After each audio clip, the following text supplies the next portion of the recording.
Yo. All right, is everybody ready? Yes.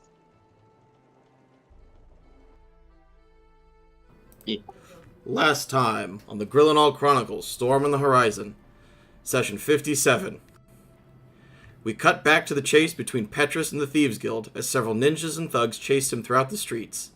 Petrus used his mutations to his advantage to escape and dragged a ninja around to use as a shield, and ended up getting rescued by the big boys of the crew, Swabby, Roger, and DJ. Petrus then made his way back to the koi pond to return the final dragonling and waited quietly for the rest of his team to return. Meanwhile, Reggie activated his, and then I forgot to write the rest of the session summary, and I have no idea what Reggie activated.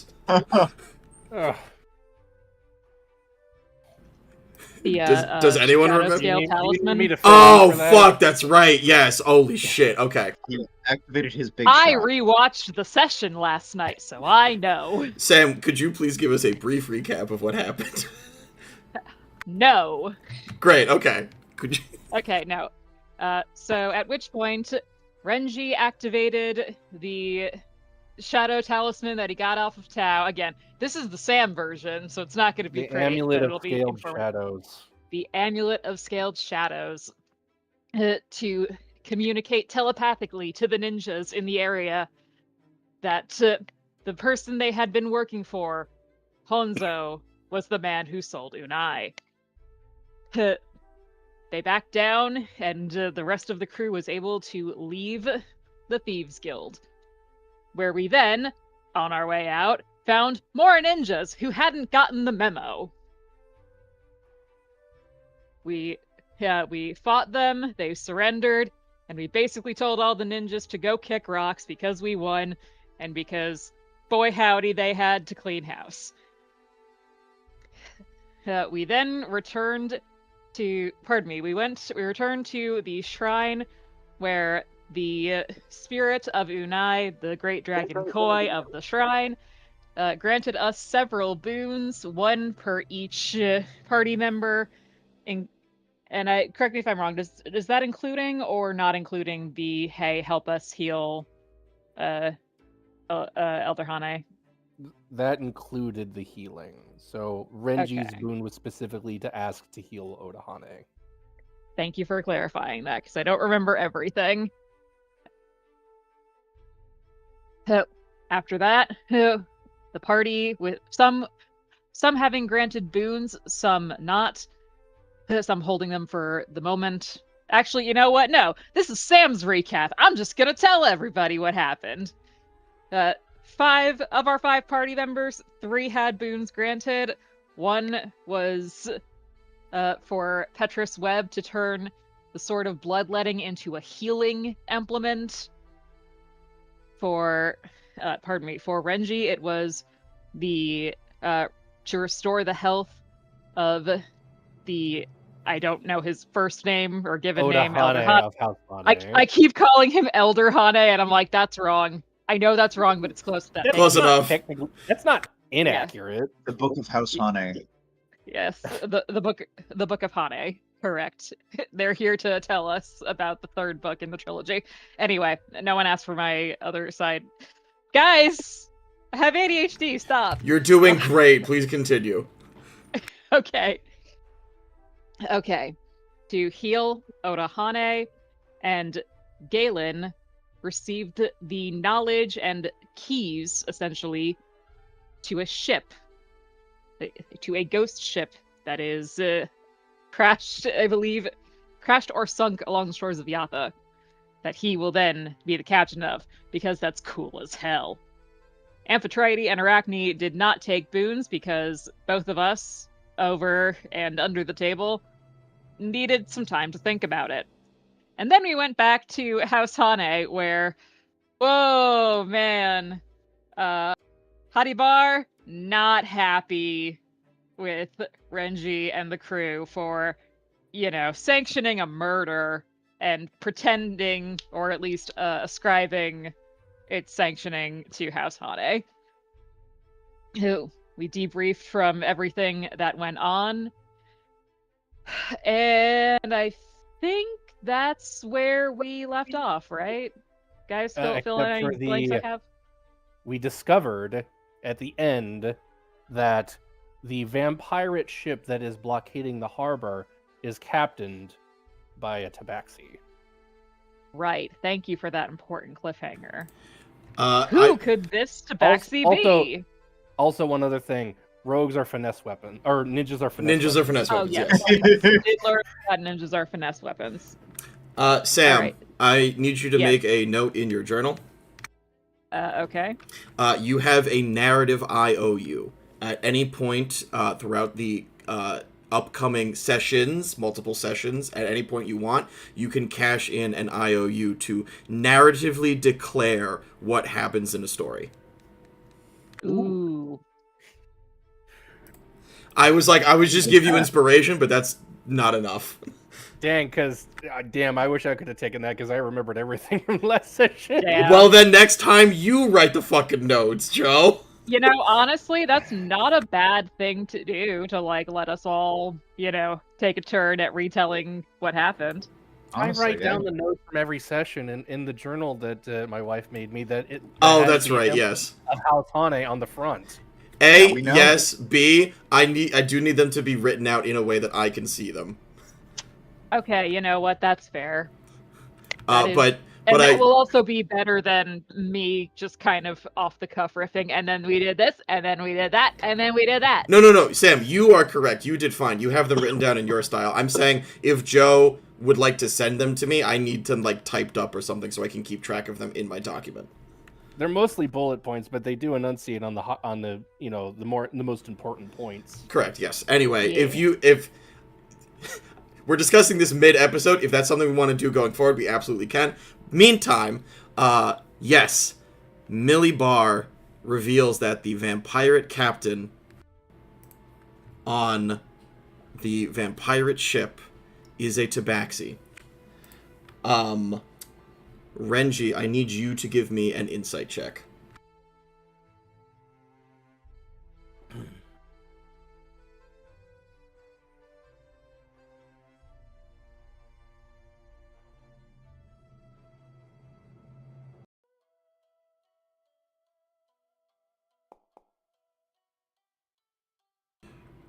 Renji, on a 23, Galen sits perfectly stock still as he hears this news.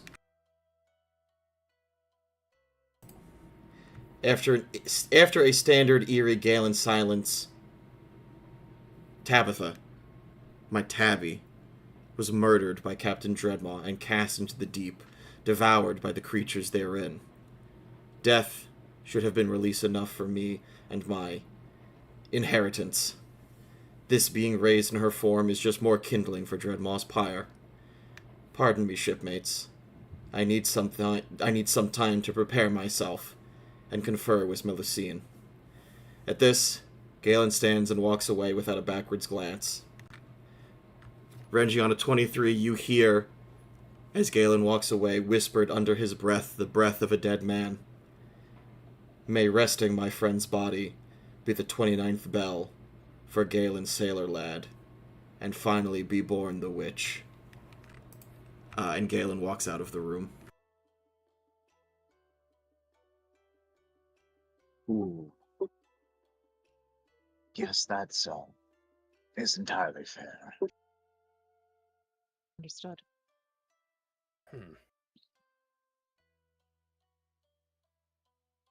This is a strange turn of events among many strange turns of events. An understatement of the year, quite frankly.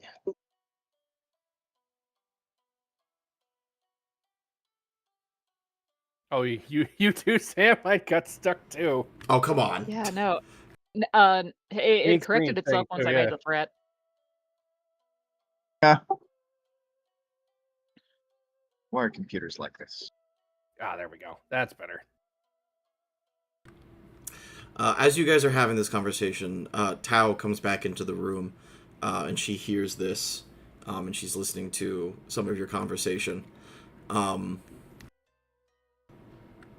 She nods to Renji, and she says, My father's in better condition than expected, given the information that I was given several weeks ago. But, the help that you've brought is competent. And Arachne, you in the background just hear Draxus and Draxus and Grumgash high five. Just quick high five. Hell yeah, we're competent. Hell yeah. Arachne doesn't think that they can see them from, where they are, but like she just gives a thumbs up in that direction. The kid leaning back in computer chair meme. Yeah. It's like my friends are very smart.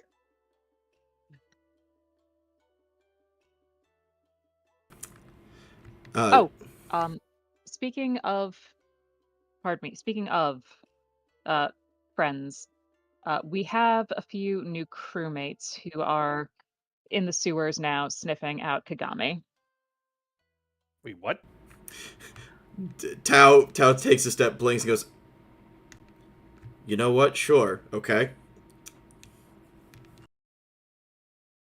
Again, at this point, I'm trusting you, and B, not shocked that you found allies within anywhere. You can tell me you summoned them directly from some other plane. Quite frankly, at this point, I will only be mildly surprised. Millie sits for a second and she goes, "I'm sorry, did you get in touch with the TLDR?" Yes, actually. Oh. Horrifying. Good job. Too long didn't read? Teenage...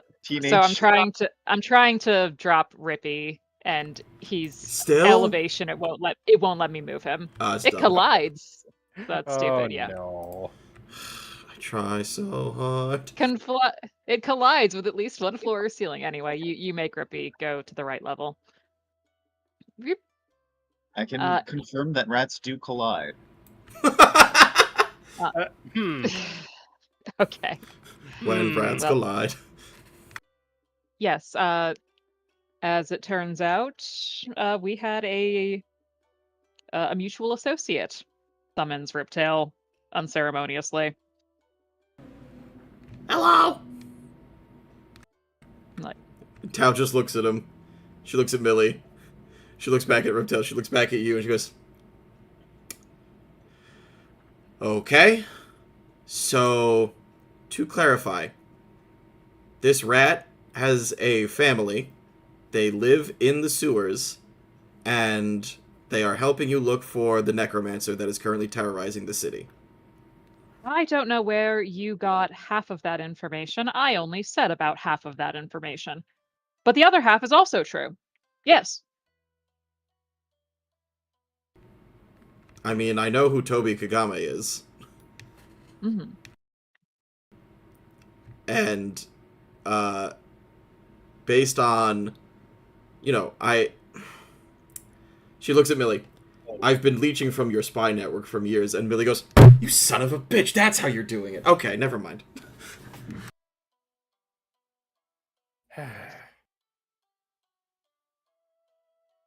Well,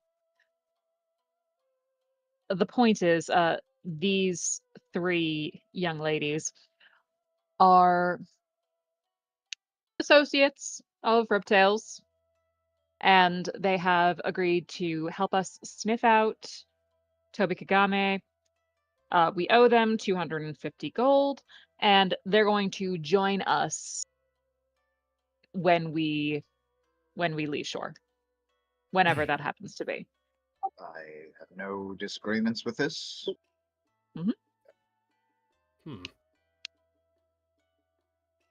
Oh, also, all of them are spellcasters. That's very important that we understand that.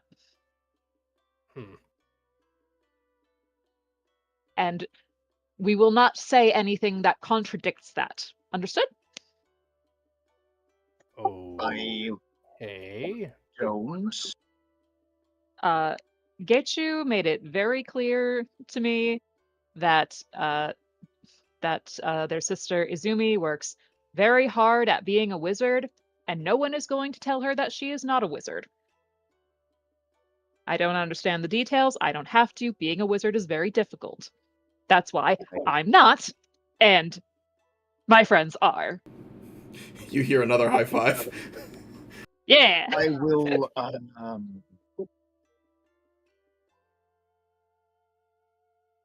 refrain from making any comments. Yeah, that's all we can ask for. Oh, okay. I trust your judgment, Arachne. Apparently no one utters the word barbarian. Noted. Okay, but are we supposed to like assume that she's like I don't know, a dwarf or a halfling or is this just about her class, not her race? This is just about her class. She is a some sort of reptilian lizard folk creature. I think Geshu may have been a dragonborn variant. Not entirely certain. No, just a salamander. All right. But I digress. That is just one of the rules that was made very clear to me. We are not to contradict that or say that she is a barbarian. And frankly, I've met a fair amount of punch wizards in my time. There's a reason why gym class is now required in High Rock, and I will never forgive the Necromancer General for that. Punch wizard? What kind of fucked up wizard are you? We hear echoes from the past. He's the Necromancer General. Yeah. And that's Is he the very model of a Necromancer General? Go to hell, He's the very Joe. model of a Necromancer General.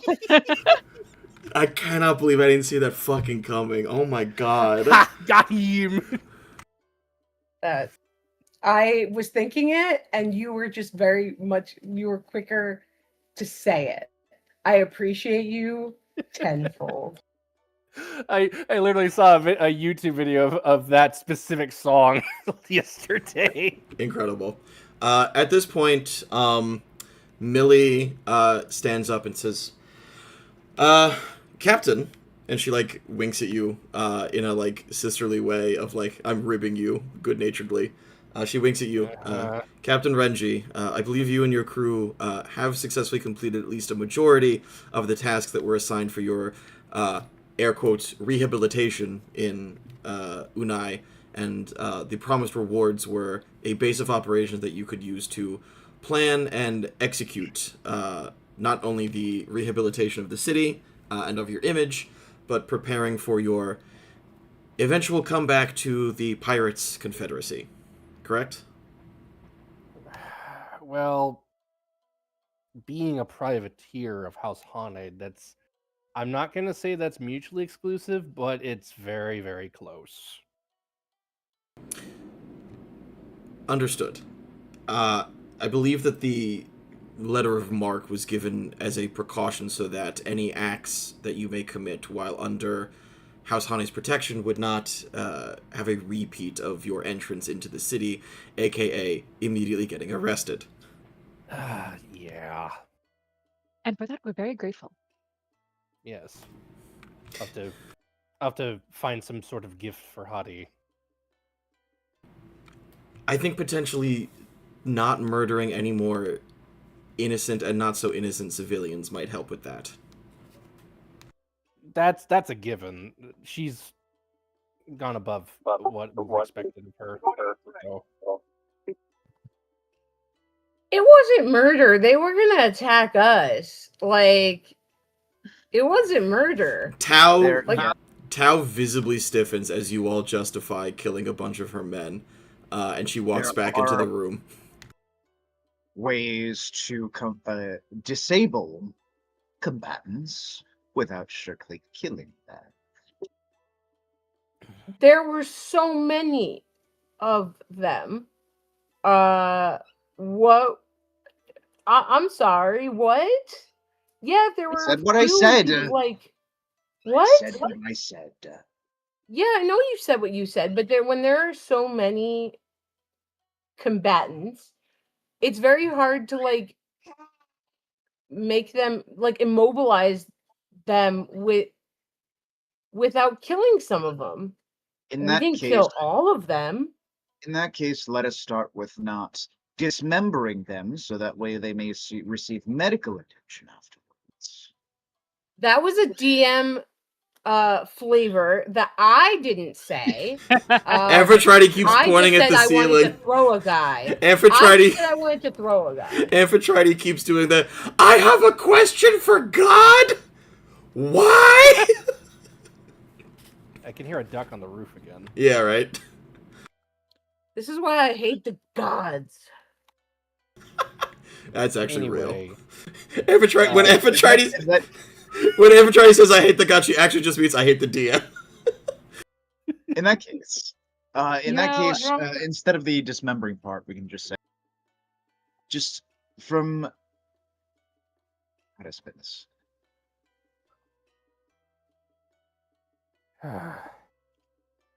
Okay, Still, when it comes to Every 9 humanoid gods is things, I fine. will refrain from throwing dead humanoid things at other humanoid things. All right, how about that? If we're I fighting an can animal, respect- I can't say that. Oh, that's fine. Yeah. All right.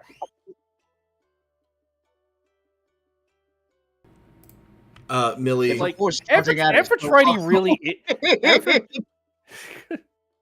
I was gonna say, if Amphitrite- a force charging at us, go hog wild. The pun was not intended. Yeah. Yeah. I was about to say that Amphitrite really is King Shard from Suicide Squad 2. Like, Yeah. just Yeah. is.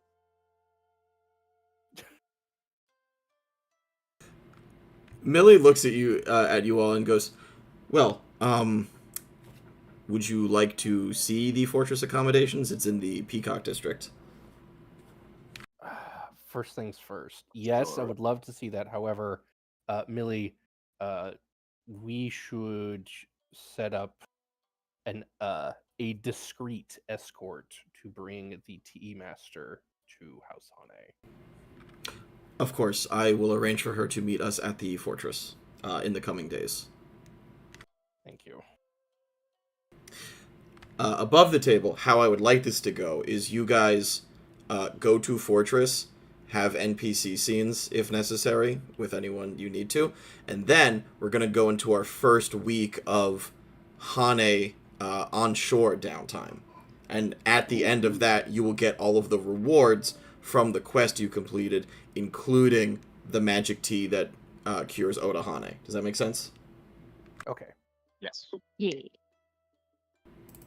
Awesome. Let's see, who hasn't done it yet? 1, 2, 3, 4. Oh, there's 4 of you. Perfect. 3, Steve. Meave. Roll me a D650. Oh boy.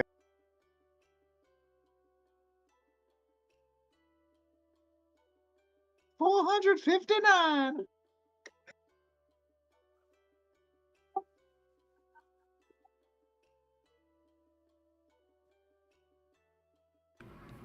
$459, you said?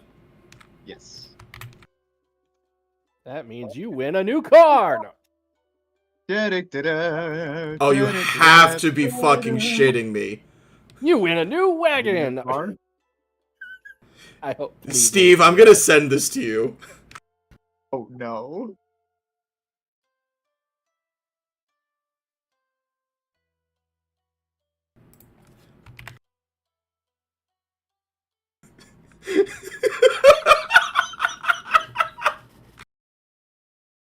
Oh my goodness. Okay, cool. Alright, you guys head over to your fortress.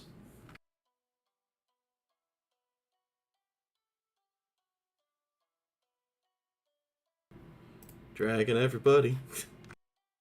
There's no token in this scene. Yeah, I know. Well, it hasn't loaded for me yet either, motherfucker.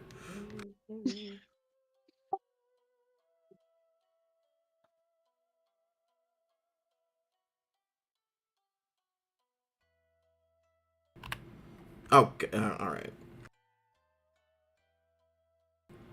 Do I have to do this? I do have to do this, fuck. Okay. We're having a flashback moment there for a little bit. Yeah, I saw that. I was like, nope. I've been here before. Well, I mean, in all honesty, Renji, you probably have been here before. This is an offshoot of the House Hane area, and as you guys come down, let's see, is there? I know there. Yeah, there it is. Okay, cool. You guys can make your way down toward the fortress. Just give me a second.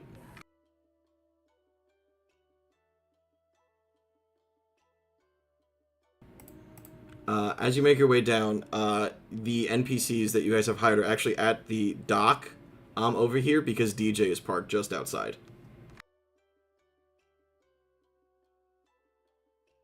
I like how the turtle is parked. What's the word I'm thinking of? Docked. Yeah. Stationed. Position. Yeah. Located. Exists. He's here! He's here! Ida, the turtle's here. Fuck you. That was really good. I hate you.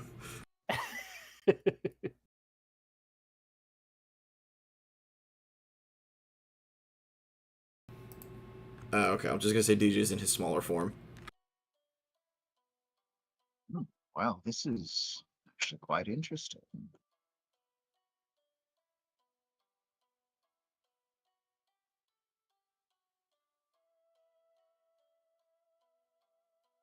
Let's see. I'm going to roll a history check to see what I can remember about this old fort. Yeah, go right ahead. Now this is specifically a history check for like old history, not recent history. Okay, that makes sense. Ooh. When House Hane was not more expansive, but rather... Is that not a door? God fucking damn, it's not a door. When House Hane was a little bit more expansive in terms of territory conquest, what they did is to defend against... Again, we're on the river, so like pirates coming up and down the river, is they would have people stationed here. As trade has become more and more prevalent, the idea that they needed to have men stationed here all of the time gradually got less and lessened, until finally it was almost unnecessary to include a full garrison here. So this is set up almost like a manor house, and you have access to all of its amenities. Like, this is basically this is basically for you guys, but like everything is in disarray, in disrepair, and needs to be fixed. And Joe, you're over here. I thought you were dragging your token from over there. My token is locked. How? I don't know. Can't move it. Can you move it now? Yeah, that's weird. Now I can move. Did you hit a wall? I Nope. I think it was some weird collision when my token overlapped with Petrus. Oh, probably, yeah, because you can't move through creature spaces. Yes, anyway, the whole fortress is here. I really wanted it to not be a thing of, like, being able to see the whole thing, but whatever. No, it's fun exploring. Yeah. It's interesting to see what's here. Oh, this must be the stables. Yes. Oh, So, as I said, there was a garrison here. There's no longer a garrison here. You guys have access to this whole thing. The stables, while they exist, are in very bad repair, so you would have to basically you'll have to use the Bastion rules to revamp this place. Do you know what I mean? Okay. When I move over into them, it puts me on the roof instead of in the building. Fuck me. I tried so hard. I got so far. And in the end, it doesn't even matter. In the end, it matters a lot because we're friends playing a game and we're having fun. Oh no, the main building's the same problem. Why? Wait, is it saying I'm 15 feet up? Is that what's going on here? Does it? I think it says... Yeah. No, hold on. Now you're below the no, that's building. just distance. Now I'm below the building. My health bar is there, but I can't see my token on the floor. Why? This is supposed to be 20 feet up. How? How'd you do this? I don't When? know. It's supposed to be you go in here and it fades the entire tile. Can you hold, if you hold your mouse over it, does it not fade? No. That doesn't make any fucking See, I sense. can see the... Hold on. Wait, hold on.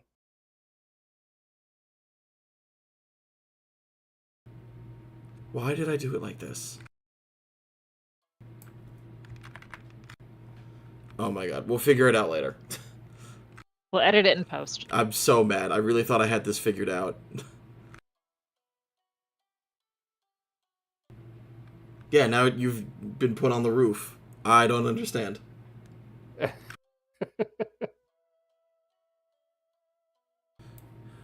There... Nope, there's no stairs. So, when you go inside... Hold on. Okay.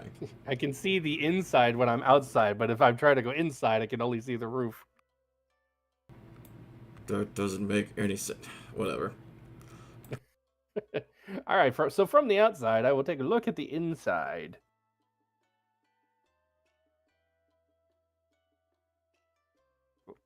Well, now I'm inside, but my token's under the floor. But Yeah, at I least know, I'm I inside. know. Okay. Wait, is that it? Let me double check. That should be it. Oh, I'm getting some slight server lag.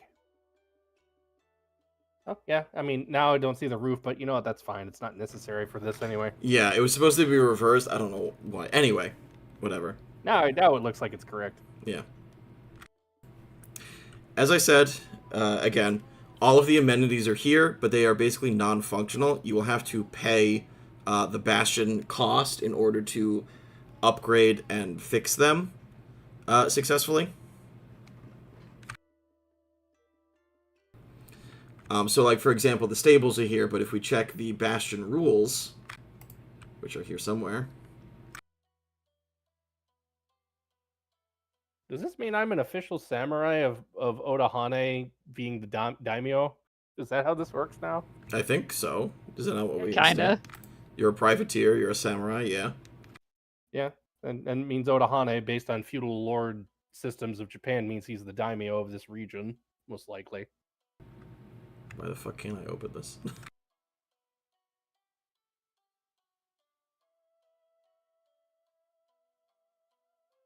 So it looks like we got a little shrine. We have the entrance. We have the meeting hall. We have what looks like the planning room. Oh, the war room? There's a war room? Yeah, it looks like a war room to me. It's a desk with 5 tables around it and some extra seating cushions, it looks like. And it looks like we have a training room with tatami mats. Ooh. I think I see an armory back there.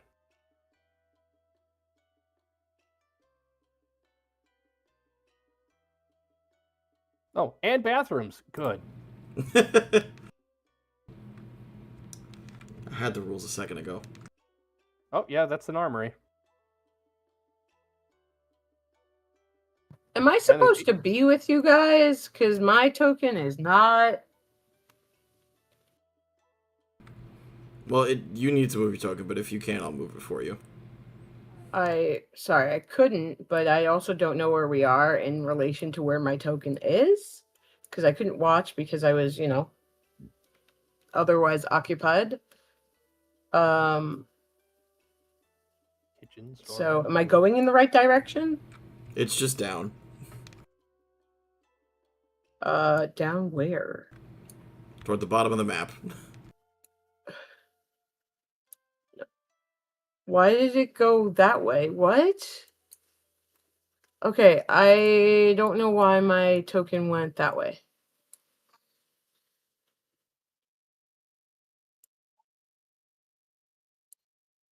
Am I going in the right direction? Yes, my love.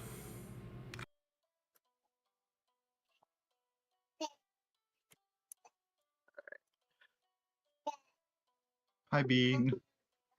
Hi, Bean. Yeah. She's very vocal. You've gone way too far down. How the fuck did you do that? Where am I? Off the map completely. How did you even do that? I don't know. No, I I defy refuse. human logic. I refuse to I believe that defy you didn't human see logic. that. There's no way you didn't see the end of the map. I did. Wait, am I going in the right direction? I don't know, man. Do you see anything at this point? I am in a building. Great, And I yeah. think that's Arachne. Is that Hi, Steph. Arachne? Yep, Hi. I am. Yay. I figured it out. What is this room for? Do you know? Let me see. Do I know, Skanga, what this room is for? Are you asking in character or out of character? Yes. Skanga, would Amphitrite know what this room is for? This is not. It's not a shrine room. I'm trying to think of what the actual terminology would be. This would be the daimyo's room. This is essentially the meeting hall for which the daimyo would address all his samurai together. Yeah, so the daimyo would be for formal meetings. Yeah, so everybody would kneel on these bamboo mats, and he would stand up here, or sit, up there rather, and then read from these scrolls. Mm-hmm. I watched Shogun. I know. Great. That's where I remembered it from too.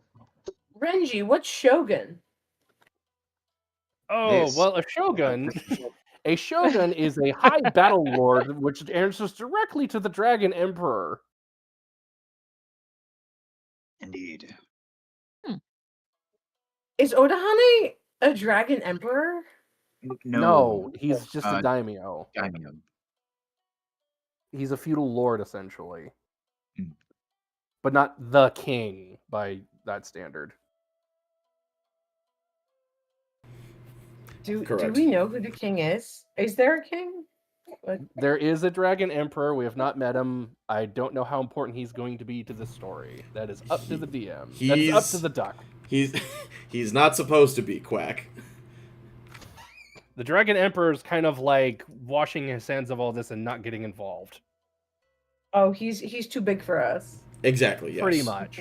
Yeah. All right. It's the way I described it in my lore document is do not get the teacher involved in the class fight. Are there no walls? The fuck is happening? I've faced through the buildings multiple times.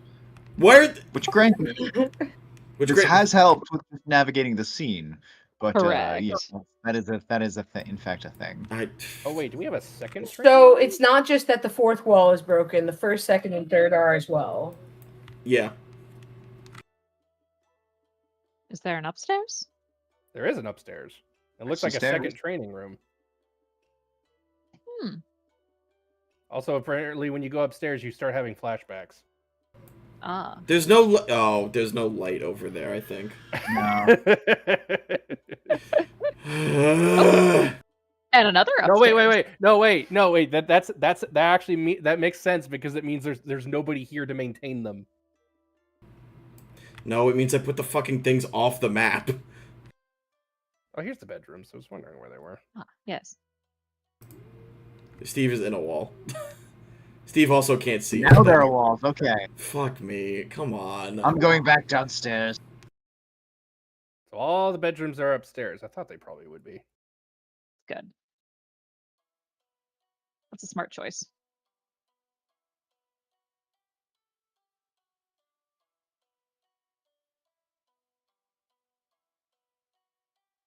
Extra bedrolls?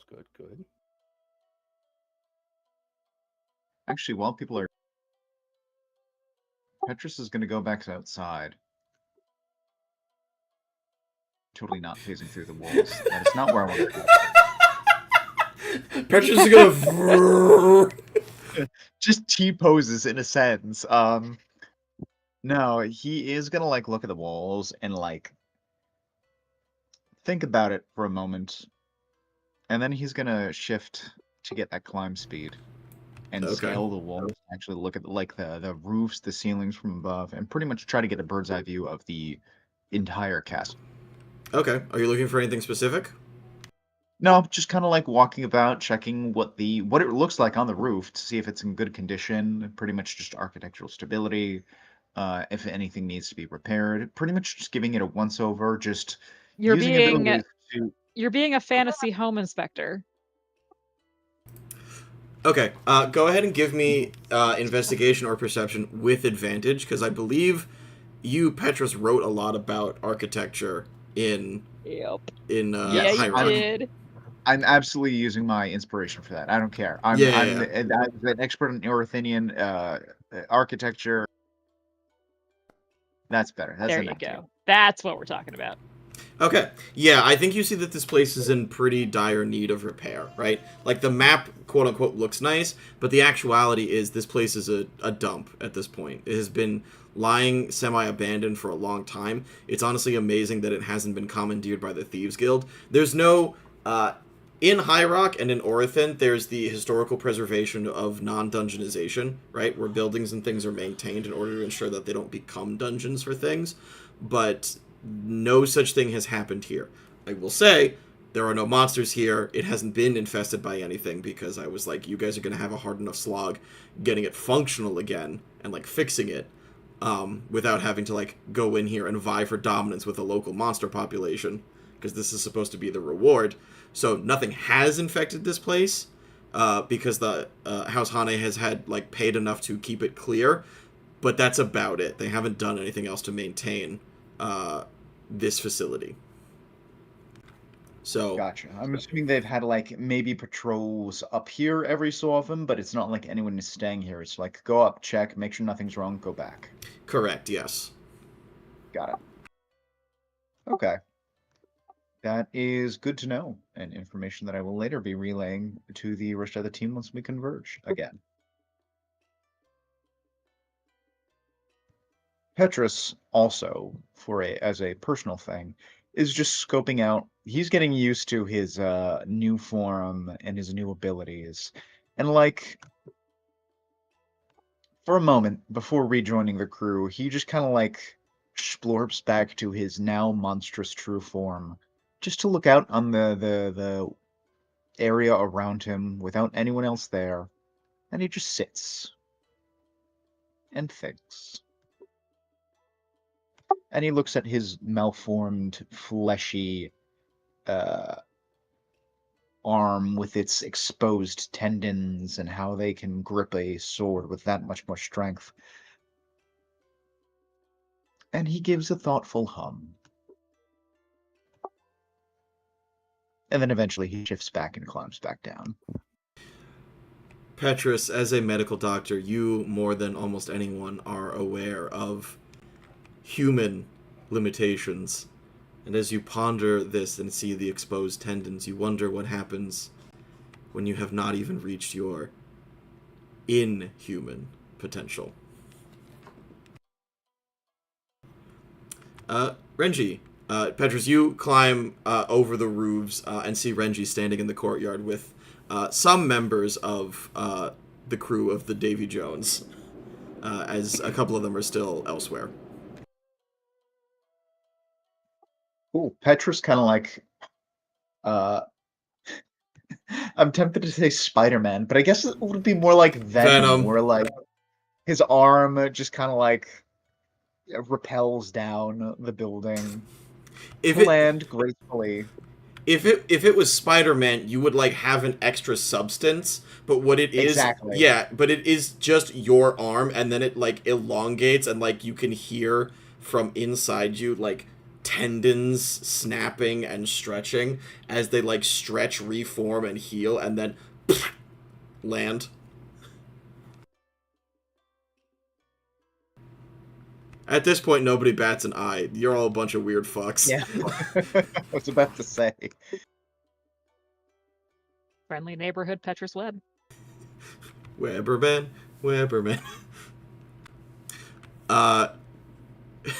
It's the next day, Roger still has that guy's arm.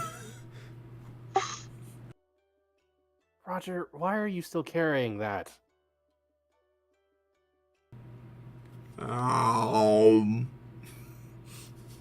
Oh, and he's eating it. Okay. He kept it as a snack. Is he just eating it? Yeah, he's just eating it. It's just Oh.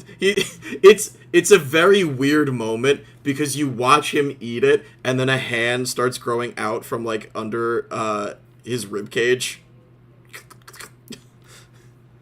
Troll mutations, yeah. J Not waves. fellow. All right, crew. This is our new semi-permanent home for the time being.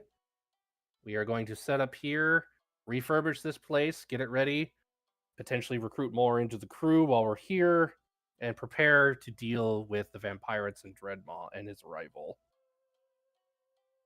Bedrooms are upstairs. There's some hammocks over there by the stables as well. Jay, if you go inside, the kitchen is to the right. There is a bathhouse, and other amenities, of course.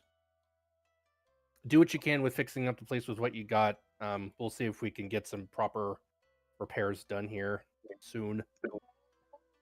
Pip has requested his own room. Pip, Granted. Pip.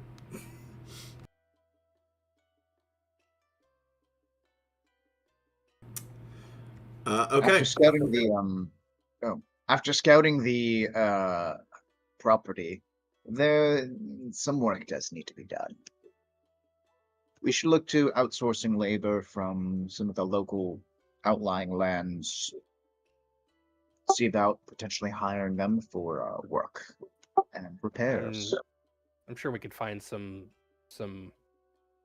craftsmen in the Ox district that could take a look at this place and give us a full assessment. Agreed.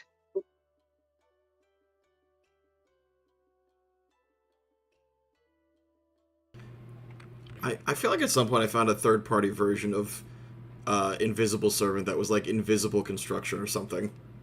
I need to see if I can find that again. Unseen servant, but unseen construction worker. Invisible Construction or something. Unseen Builder. I love the idea that it's an unseen servant, but there's still a hard hat and a vest that you can see. It's an unseen servant, but they're jacked as fuck. Like, why is the air swole? What is happening? Arachne, we have to figure out if this place is ocean compliant. In its current state, definitely not. The balls look good though, but I'm also, All right, we need to see about getting you properly certified. I believe there was an office for ocean in the Ox district somewhere. Oh goody. There's one thing I love. It's weaponizing bureaucracy. Well, I definitely want to have this place up to code at the very least.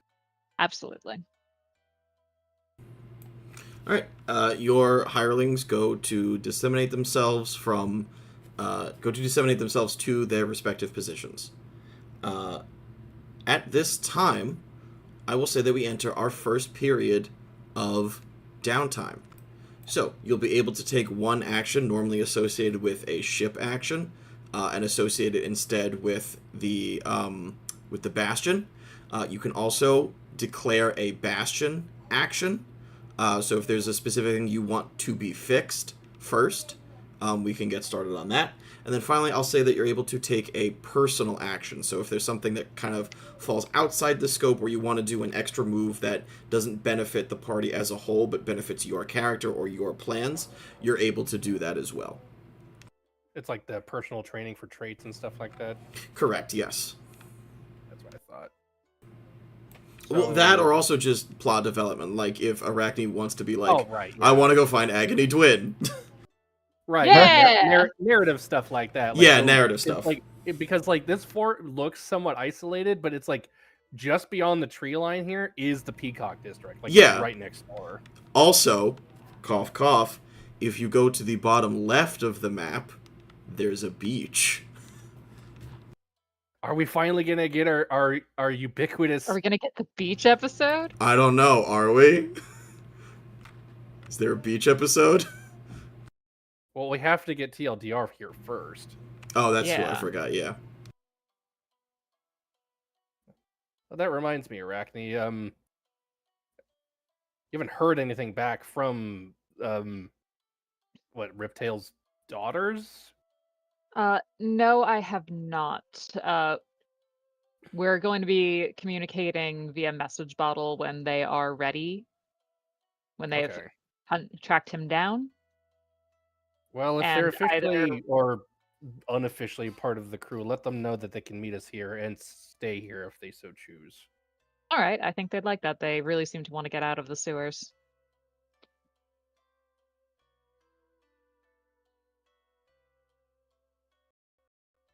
To the beach.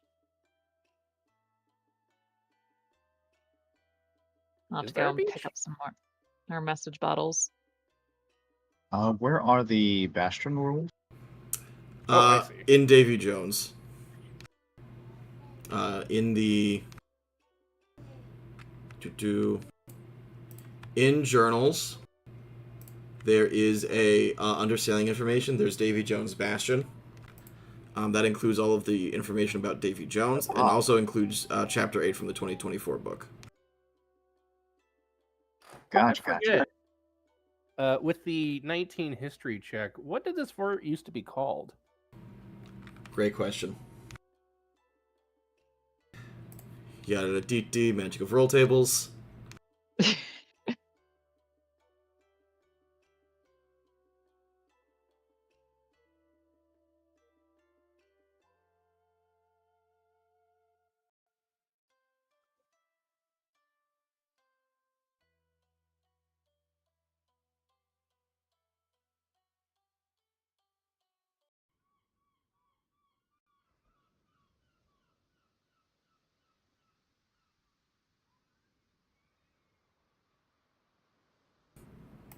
Okay, great.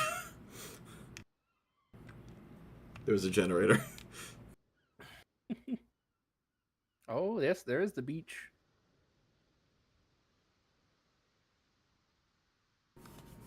Ah, perfect. Ishijo. Ishijo? Yes. Okay.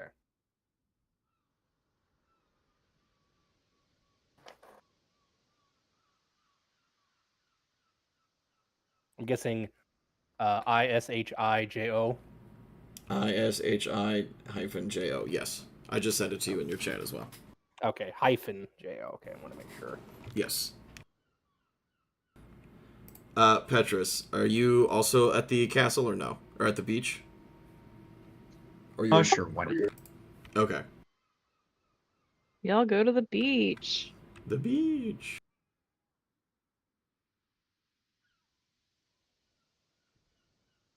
It was a lovely, partially cloudy day in Unai.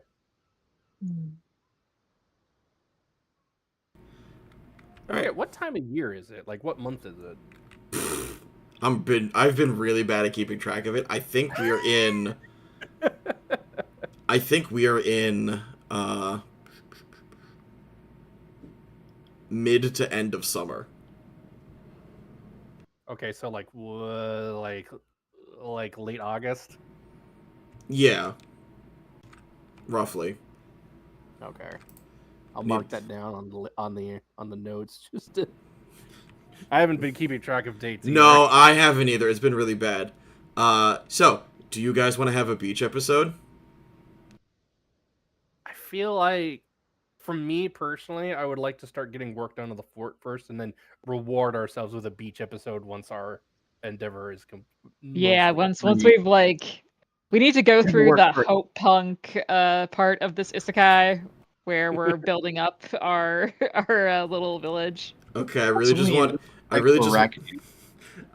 wanted to hit the beach episode button. Oh no. Is that what that thing up here is? Oh, you can see that? Fuck yeah, that's the beach episode button. There's a lever up there. Pull the lever, Kronk. Let me just double check something. Does it actually work? No, I think it does, but I need to double check to see if it goes back. No, it'll just It'll just reset it to the beach episode background. Never mind. Okay. Yeah, we're not going to the beach episode yet. Not yet. We're gonna earn the beach episode. By the time we get the beach episode, it'll be IRL Christmas. Correct. Okay. And then, Hey, and then that'll for be funny, Christmas, though. we all go to the beach. All right. With that, I will ask: does anybody have any who would like to? Actually, no. You know what? We'll go in order. So, Captain Renji, for your downtime actions, you would be first. So Before we do that, could you please just repeat for me what we receive? Downtime action, bastion action, personal action. Is that 3 total actions or That is 2? 3. That is 3 total things. Yes. Okay.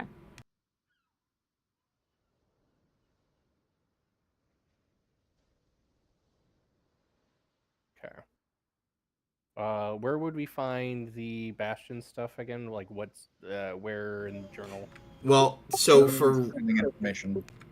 journal is in sailing information. The journal for the bastion is in sailing information. I will say, your bastion doesn't have anything on it yet because you haven't spent the time to fix it. So if you declare a bastion action, you basically say, here's where we're going to direct our efforts to fixing first. Okay.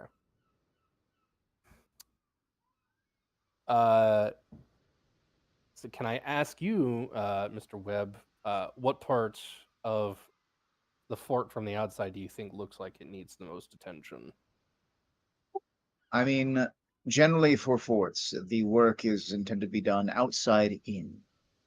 Make sure you have something defensible first before you can, or rather, make sure you have all necessary infrastructure to keep this structure standing, which that I don't believe has been in tremendous disrepair. Seemed the walls to be pretty sturdy from the outside, from what I could tell. Indeed, it does seem to be that the more delicate things have fallen into disrepair, and but the basics, and correct me if I'm wrong, Eric, but the basics do seem to be hardy enough. Yeah, Ishijo literally means, like, strong stone. This fortress has been here and withstood the test of time. It is the niceties that have decayed. So aside from, like, the just some basic maintenance on the exterior, patching up walls, shingles. I did notice some leaks. Yes.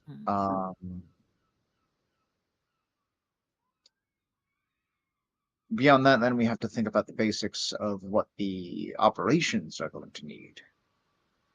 Once the fortifications have been solidified, which, again, as we covered, they are, then we think about what we actually need for this to be an effective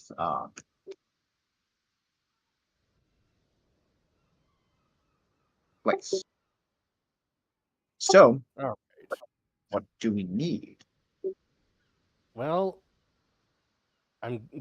first and foremost, especially for the night, we need to make our way into either the Ox or Peacock district and get food for the kitchen.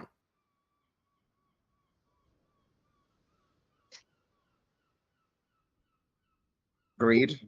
Food and provisions are an important thing. Yeah, pretty much.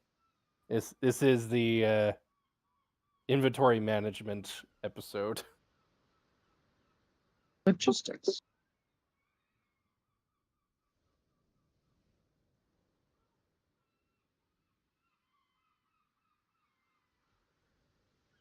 Oh no, he removed us from the thing, and now I'm stuck on this map of the beach. What?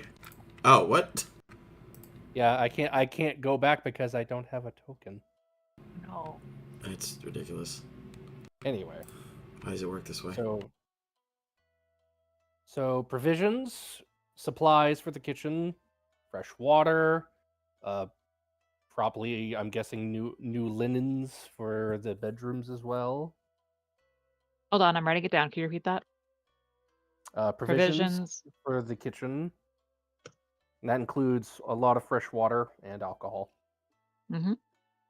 Provisions, fresh water, alcohol, obviously. Linens for the bedrooms, of course. Bed linens. We all want to be able to sleep comfortably, at least.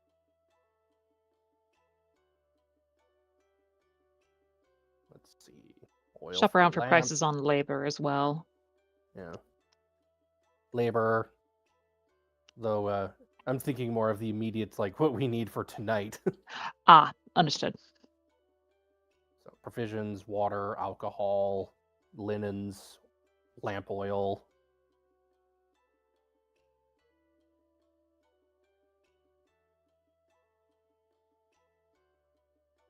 Oh, possibly wood for burning. I'm gonna check that bathhouse real quick. We do have one.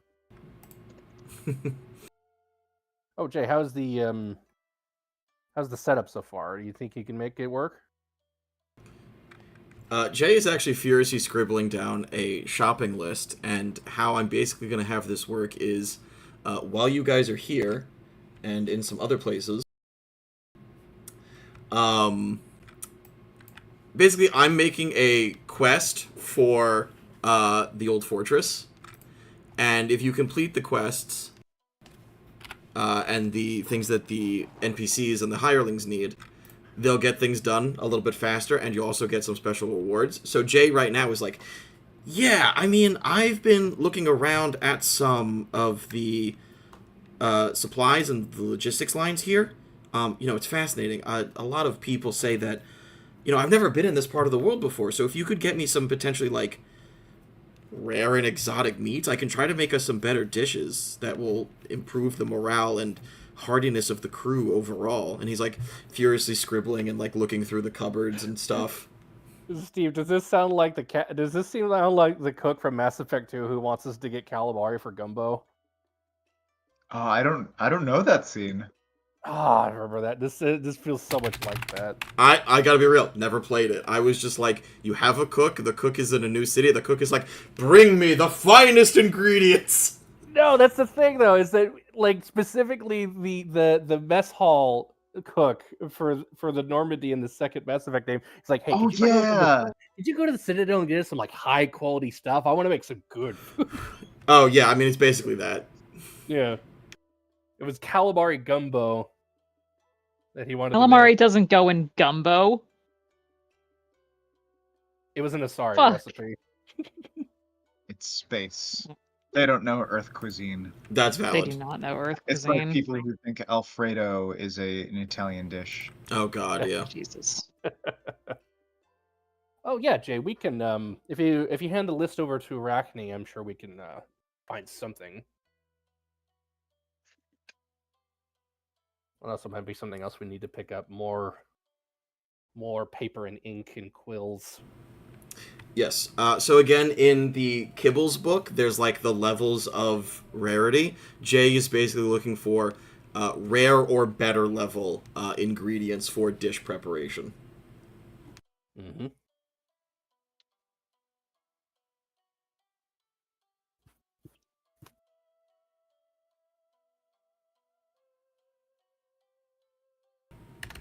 Like, he's not looking for anything specific. He literally like needs rare bread, rare meat, rare vegetable, things like that. You know what I mean?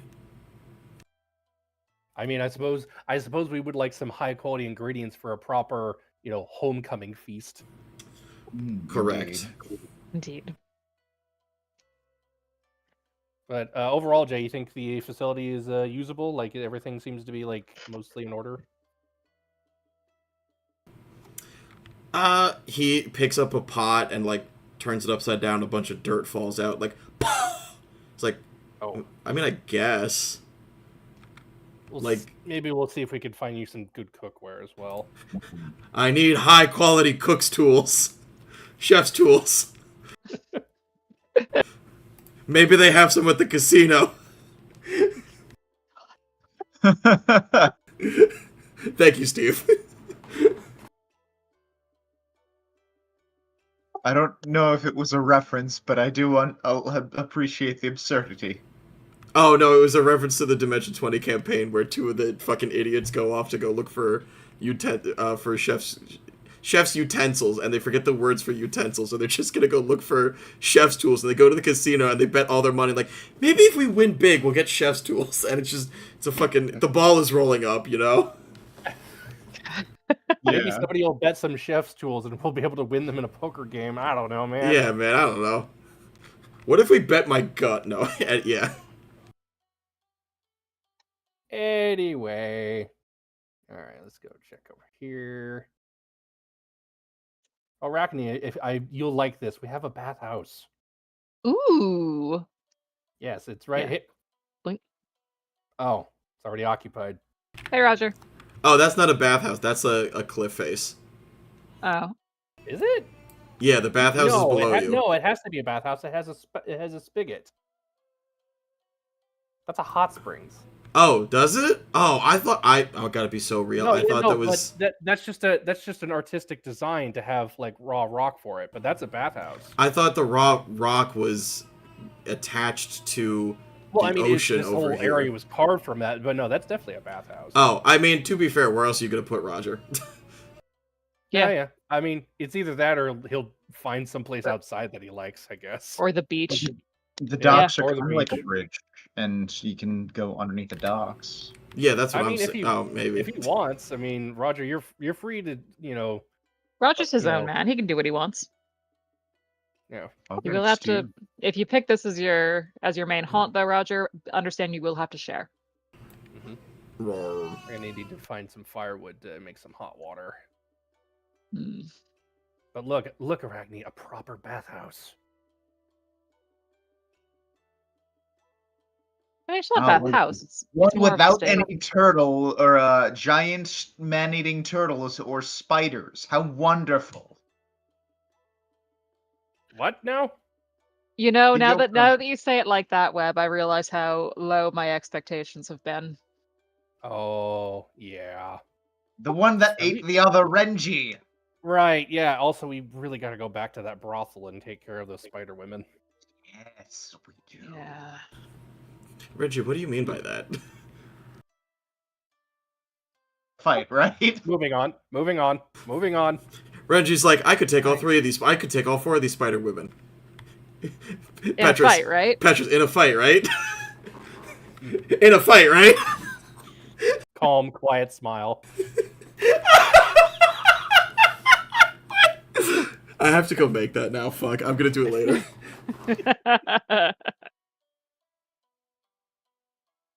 This looks like the guardhouse, I think. The war room?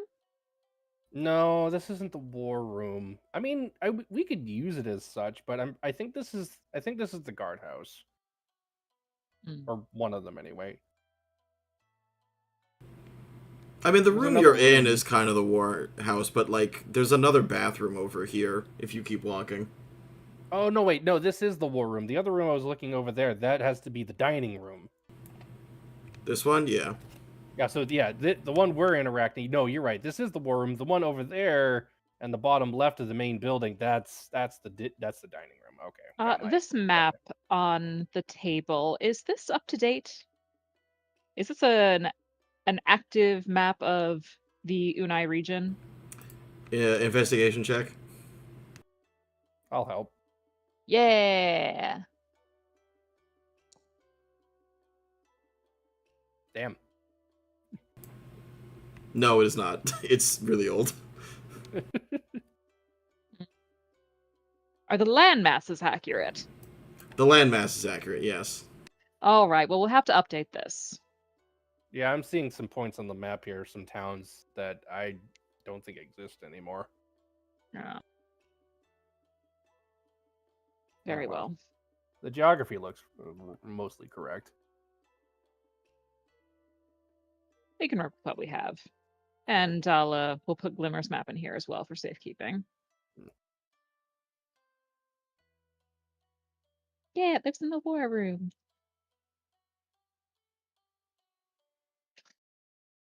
I find it interesting that we actually have two training rooms.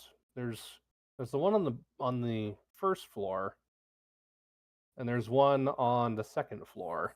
That's interesting. Or, the one on the ground floor and one on the first floor if you're European.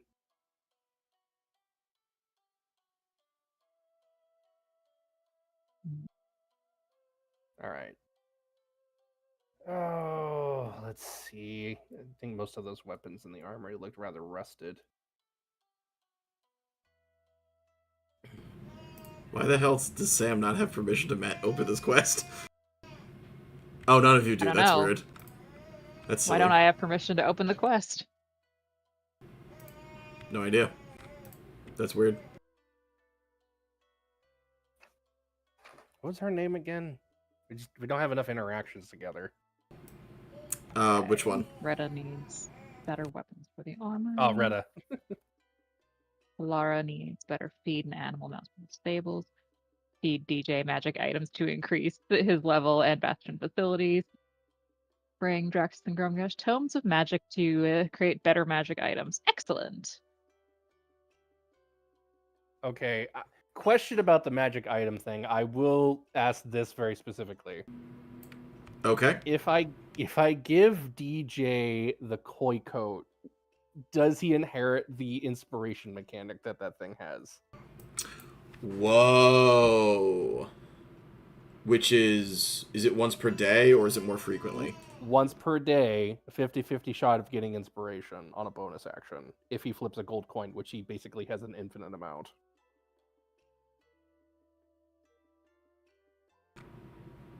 Ooh, give me an Arcana check. I'll help. Yeah. Because I do like the koi coat, but man, giving one of the flagships in our fleet the ability to have inspiration. Mm-hmm.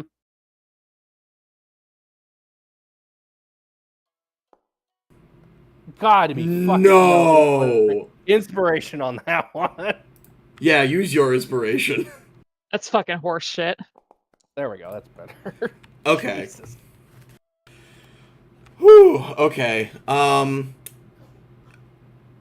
Yeah, I mean, I would allow it as basically giving him back his legendary resistance ability or some other capacity to, like, you get advantage on this one thing. Hell yeah. So he'll eat it and he'll destroy it, but he'll gain the koi coat's inspiration ability. Nice. I think that'd be worth it. I'm gonna have to agree with you. As much as I like having that for myself, and it would be really nice having that, it's kind of akin to having like a luck die for like halflings have. No But objection here. That's giving fair. it to one of our major flagships, and like you cannot tell me that Davy Jones is not going to be a major player in the final battle. You can't just, he's going to be there. I think Amphitrite would like that. Yeah, that's entirely fair. Yeah. All right, I'll Oh. do that then. That actually thank you for saying that. That actually reminds me of something. Steph, when you get a moment, let me know when you're ready to have your scene. I know Josephine is acting up right now. Oh, hey, Retta. How's the armory looking? It's a bit dusty. Retta's going through the armory. She's testing out some of the weapons. She's looking at them. She's like, I mean, these are all pretty basic. She picks up a short sword, and, like, tests it. She's like, yeah, rusty. They haven't been used. It's amazing that this stuff hasn't been, more looted. But at the same time, like, there's so much stuff flying around here that it's kind of, like, underwhelming. I mean, you could loot it, but why would you? Yeah, exactly. It ain't worth the metal it's made of anymore, and it would take too much mana to re-enchant it, so. Yeah. I almost wonder if it'd be better to melt it down and just get new stuff from the Ox District. It probably would, yeah. Alright. Go see about doing that for the time being. We'll see if we can get some more modern equipment here. I also noticed a lot of this equipment looks very old. Yeah, if it's got any historical value, that's one thing, but right now it's... keep an eye out for that. Have someone help you with that if you need to. If there's anything in here that looks of particular historical value, please let me know. Okay, I'll talk to our quartermaster about that later. Alright.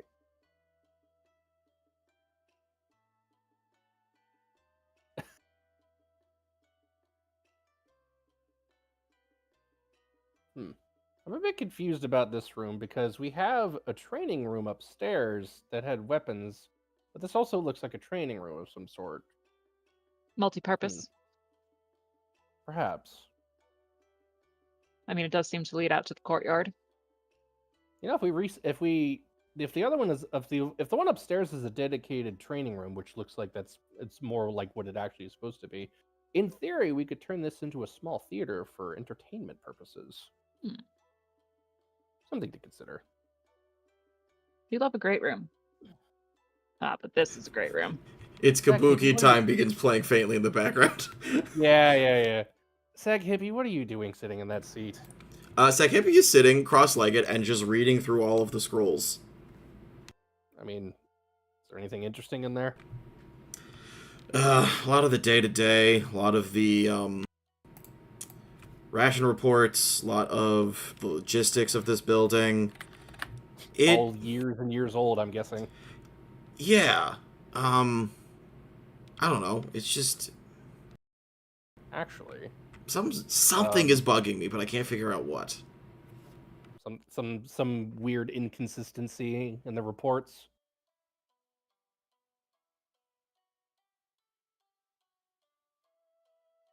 Actually, if you don't mind, Arachne, helping her out at some point, if we go through some of those notes, some of these ledgers over here with these scrolls, we might get a better idea of what the proper daily cost would be to run this place. Better rubs on the case. Too. Yes. Oh yes, please, both of you, if you don't mind helping Sag Hippie here figure out, because if they kept records, you know, we'll have a better idea of what it actually takes to fix and run this place. Indeed. All right. Yeah, Captain, do you want to take the notebook and we'll start going through the scrolls? Sure. Right. Hands off the notebook.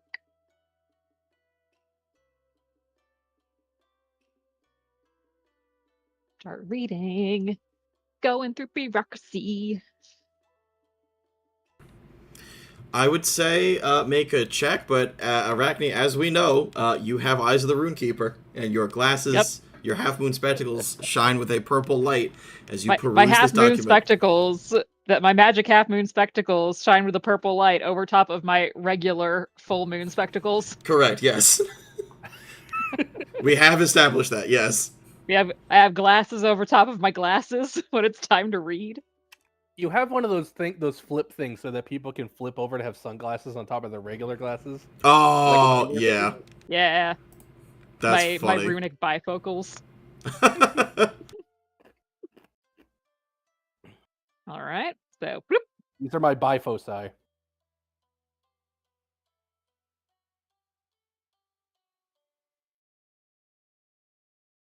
All right. So, what do I learn reading?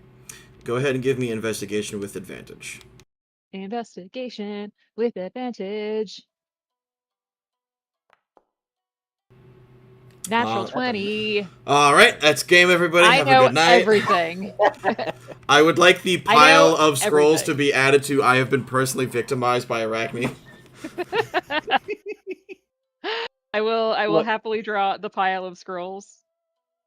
If you investigate notes hard enough, do they feel intimidated? Is that what you're implying? They do now. They've been, you might say that they've been read. Boo. That was good, but I didn't like it. Yeah, that's like all of my jokes. Listen, not everything can be hello, fellow ninjas. That's true, but that was really good. That was so good. All right, so yeah, these girls have been personally victimized by Arachne Kantopotamia. And what do we learn? Okay. We might learn, hey, Sam, shut the fuck up, and, you know, I'll write it down over the week and get back to you if that is acceptable. We're gonna start with that. Okay. But I think the two main things that you learn here... Again, this is old, right? This is from when Oda was a young man. So, you know, 50, 60 years ago, right? Oda is not yet in power. His father or some other relative is still in control. House Hane is more of a military powerhouse than the trade giant that Oda has made it today. The factions and the houses are still in sort of like a cumulative gang war, and so Not that this is necessarily the place where people of House Hane went to, like, go to the mattresses, but this was a stationed garrison for a very long time. And while in this garrison, what is the word that you used before, Daisho? Oh, Daimyo. for the Daimyo. feudal lord, daimyo. Daimyo, yeah. Well, was the daimyo the daimyo would be under Oda Hane, right? What? No, basically anything above a daimyo would be like the shogun himself, or people directly into the emperor's retinue. Well, So a daimyo would be a regional lord. okay, then we're in a weird position because, like, the order of operations here would be the Dragon Emperor, the Koi Dragon, the heads of the houses, and then whoever was in charge here. Yeah, that would just be probably a head samurai of some It was the Yeah, captain of the samurai, yeah. guard. Yeah, captain of the guard. That's fine. You know, that works. Yeah, so the captain of the guard acting under Oda's father. So, essentially, potentially, Renji and Amphitrite's predecessor, or rather Hadi's. Actually, no, literally Hadi's predecessor. Yeah.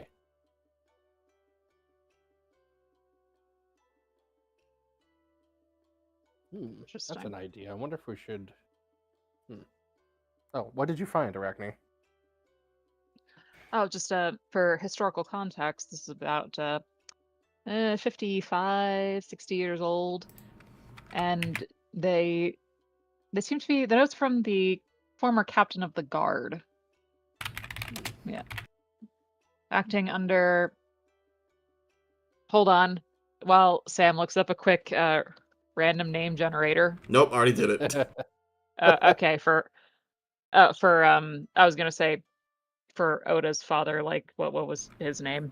Oh, for Oda's father, you can do. I looked it up for the captain of the guard. Yeah, okay. So this name didn't get translated, but it is phonetic. So bear with me. I'm going to probably make an ass of myself while I say it.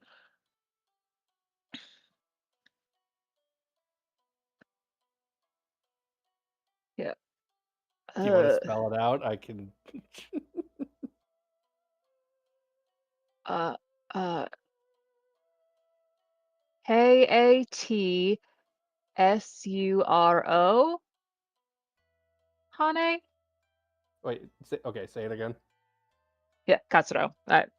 Sorry, that was Sam pausing for time. K-A-T. Suro. Yeah, Katsuro. That sounds right. Katsuro. Yeah, Katsuro Hane, is that ringing any bells? Yeah. Old man Oda's talked about his dad a couple of times, although, as far as I understand, they didn't get along very well. Oh. That's Oda and his father didn't, according to him, didn't really see eye to eye on a lot of things. Would that be a sore spot? But anyway, that's No. not Like he's okay talking about it. He actually talks about it in ways of like saying like parables and stuff like that. He's an old man. He's had time to accept what's happened. Got it. Well, this is from when House Hane was more of a military powerhouse, and this is the captain of the guard, and he keeps referencing a Katsuro Hane. So this is literally then this would be Oda's father and Hadi's predecessor. Oh, okay. And that is a Goliath named where is it? Isami, Isami. Isami Jun, Jun.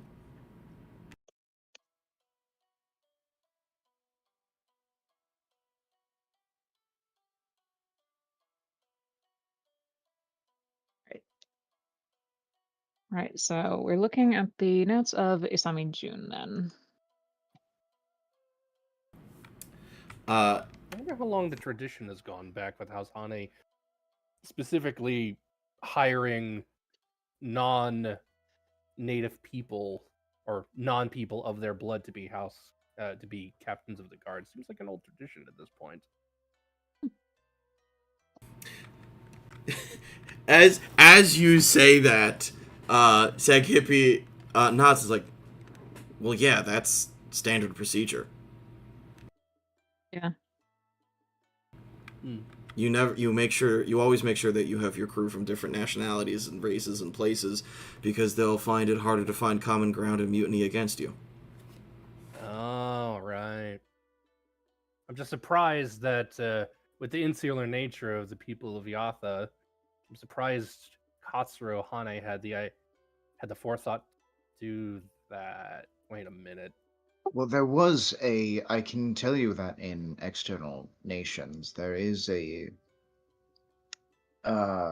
for one particular branch of Orithinian lords that they hired mercenaries from Astora to act as their royal guard because the people would not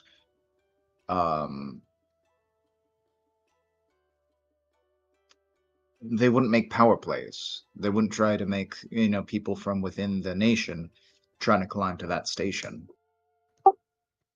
Right. But what I'm getting at though is that from what I've seen from a lot of the other houses, from due to house politics, most of the other houses are fairly insular and not, I guess to put it bluntly, kind of racist. But it's interesting to see that Katsuro Hane was doing what Saghippy suggested and diversifying his guard and his retinue essentially, so that they would undermine each other and not him, essentially, if they ever chose to do so. That strikes a very interesting chord in relation to how pirates run our crews. There's something there, I think.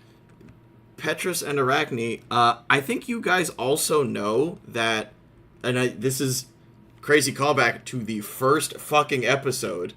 Back when we were in the library. Is the uninsulation of Yatha didn't start until about 30 years ago, but there's no reason for things to have not started earlier, right? Especially as tradespeople, or trying to become tradespeople, or war profiteers, hiring outside help when they can see the clear advantage would have been second nature to a lot of places. Mm-hmm. All right. I'm going to say that before we get to our downtime actions in full, unless, Steve, there's anything you want to do before you have to go. No, I'm already starting to prep for leaving for work. All right, just checking. So we'll come back to your downtime actions later. Amphitrite, I'm going to ask you, you're listening to all of these people, your friends, talk about the logistics of fixing this fortress, of getting things up and running, of all of the preparations that you have to make. What thoughts are going through your head as you're listening to this planning cacophony?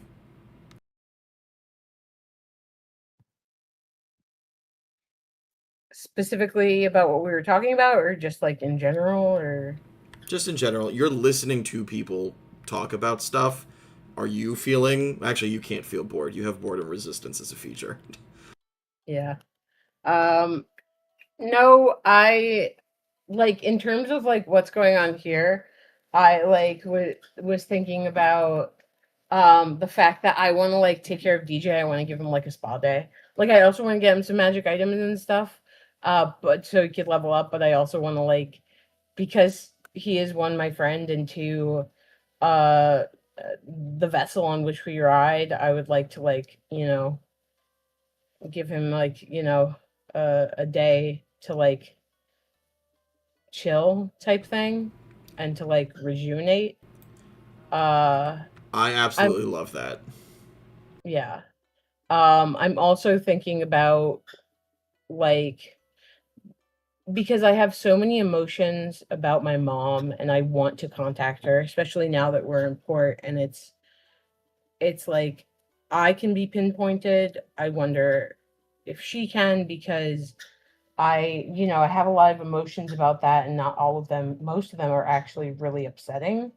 And I would, it's taking everything in me overall not to like lose my shit and how like upset I am that like I learned this information and then she disappeared again and I haven't been able to like process it. So those are the two things that I guess are like on Amphitrite's mind, like predominantly. Like there are other things, obviously, like she's a part of that conversation, even though she didn't say anything. And she's down to help in every and all ways. But those are the two big things that are on her mind. Okay, Amphitrite, you sit and you contribute to the conversation, but eventually your mind wanders. You go out to sit with DJ and talk to him and to rejuvenate. You know, he is a friend of yours. I need you to make me a perception check.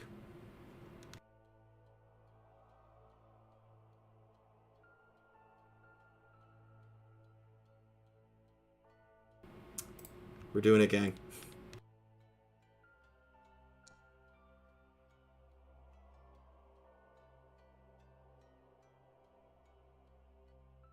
I hate this. Amphitrite, as you are sitting talking to DJ, and he's kind of just sitting in the water, looking around a little bit, something comes up behind you and grabs you and begins to drag you back off the dock. And even as you are panicking, DJ makes no move to rescue you. But rather than being dragged backwards off into the dock, you are almost slammed forcibly through it as the massive arm of the Witch of the Moving Mountains hut uses you as a foothold to pull its shattered and broken body onto the dock. The fuck?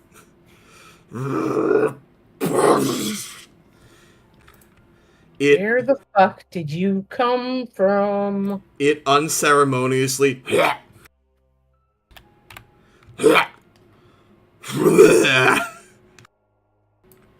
and vomits Doris out onto the dock. Oh great, like out of nowhere, like I'm just chilling with my friend and Trauma just gets like puked up, I guess. Cool. Doris holds up a single finger, her face obscured by her long hair, and she's just like I need to be that in quotables. Trauma just gets vomited out.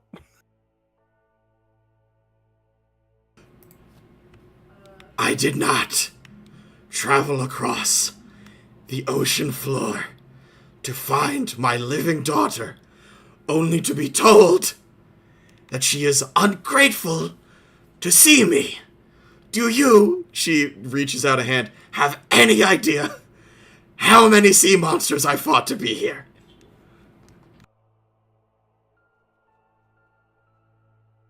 Listen, maybe you should tell that to somebody you haven't abandoned twice. Because I have very mixed emotions right now. Yeah, great. I'm so glad to see you. But also, what the fuck? Why do you have to have these big fucking entrances? Fuck you, Joe. What? No, you're right. That's hilarious. Well, do I? Oh, 100%. On a nat 2033 perception check, yeah, you hear this. You hear the slam of the boards. Crew, I think we have something outside. Oh dear. I will say, above table, this is Steph's scene, so we're going to let this play out, and you guys will come in after. So I'm going to let it play out. I just want us to be there to see it, because I'm tired of not seeing it from being in that room. Oh, yeah, okay. It's we're waiting just around the corner to give her privacy and backup if needed. Gotcha. Okay. Actually, no. Yeah, Reggie comes outside. The house is still there, right? The house is still there. The house is. If a house could pant, Oh, yeah, I see it's it. it's heaving.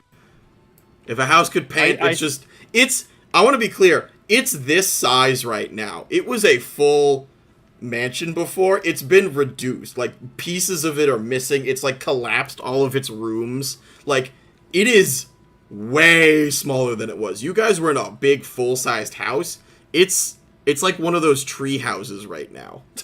I was going to say, we need to get it some pressure. food. It's succumbed to the pressure of being on the ocean floor. I was actually going to say this is more like an Italian mother. Oh, well, you no eat. I mean, They're all getting bone. Sam is right. Also, it's literally lost pieces of itself defending itself from sea monsters on the ocean floor. It's had a doozy of a day. It's not the house's Correct. fault. So Renji sees this. We all kind of rush out to see what the hell's going on out here.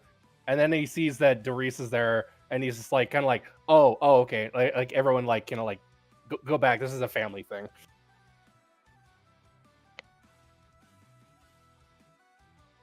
I'm sure we'll hear about it after. Mm-hmm.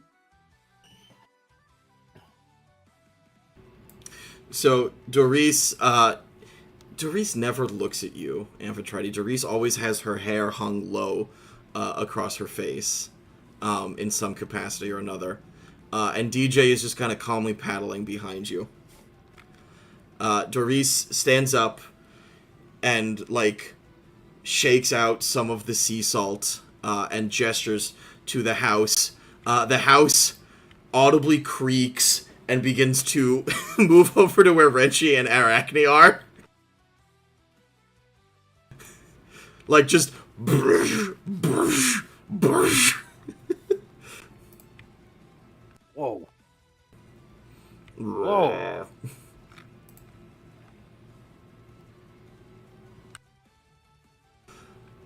And then Doris, I got your message. I was unable to respond. I came as quick as I could, but traveling via magical house built to move slowly and on land is very difficult. Under the sea, fighting the various denizens of the deep that I am supposed to be controlling.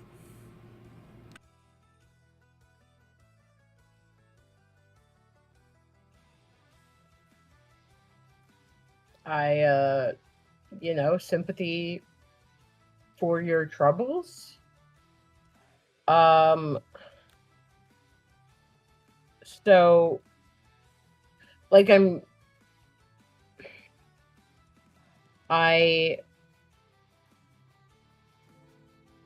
can't say I'm happy to see you because I've wanted to see you, but it's also like, I don't know. I would like some, heads up. Right? It's like, okay, the first time you came out of nowhere, right? I had no idea that you were pretending to be Pip, right? Beep. And that just out of nowhere. Right now I'm chilling with my friend over here, and you come out again of nowhere. And it's just like, okay, it's a shock to my system, to my emotions, especially when I didn't know if you were dead or alive for my entire life. Before, how long ago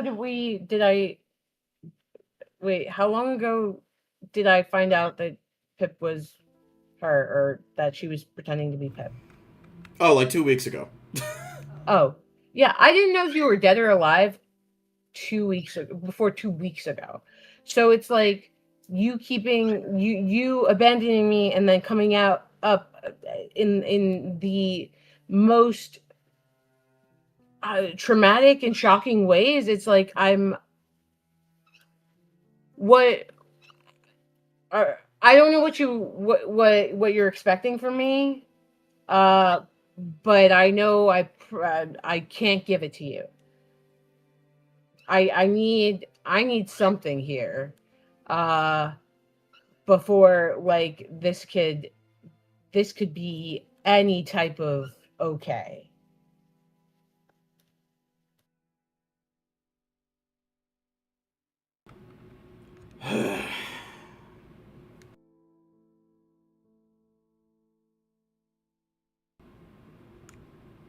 From the moment of your conception, our lives have been in danger. It was not easy to leave you, and I truly wish that the circumstances were better. It seems like every time I am meeting you or seeing you, I am performing alterations. The fact that I can only come here now to offer yet another one is not indicative of a good relationship. Are you taking my other arm? No.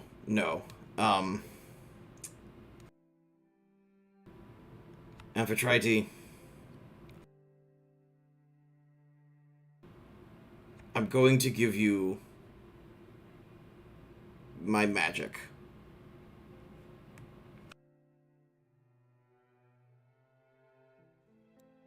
What does that mean?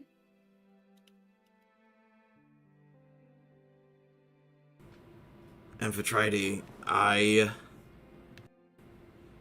as long as I am the witch, we will be hunted. I want to give you the ability to defend yourself.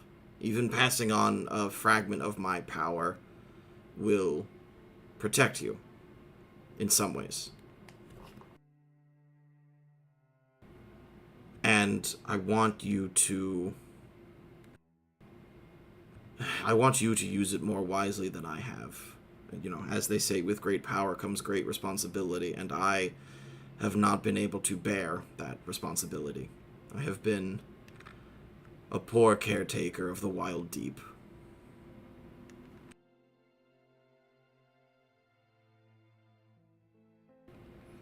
I feel the same bondage breaking that the beasts lay claim to. No being can tame me, no thing can hold me down. But you, when I lost my tribe, it was one of the most impactful things that had ever happened to me, simply because I lost the bonds that held me back. But you have your crew and your friends. And I think giving you some of this power, that you will eventually use it against the witch killer. I don't know. Maybe we can hang out when I'm not in fear for my life.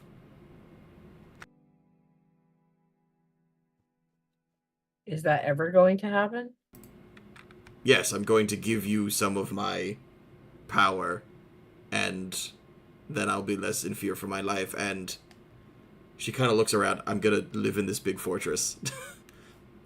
Okay, when you said, is that ever gonna happen? When the Discord call dropped, I thought that was her! It did sound like that. I'm just like, fuck, she dropped from the call in a hard question. Oh my god, that would have been so Oh funny. my god. It's the first thing that came to mind as soon as Steve dropped.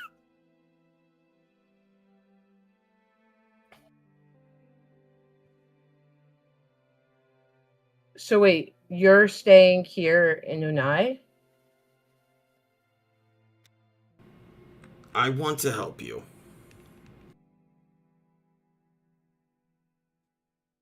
So wait, are you going to stay with us?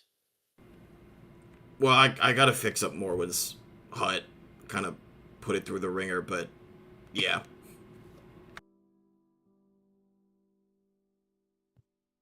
Interesting. All right. Um.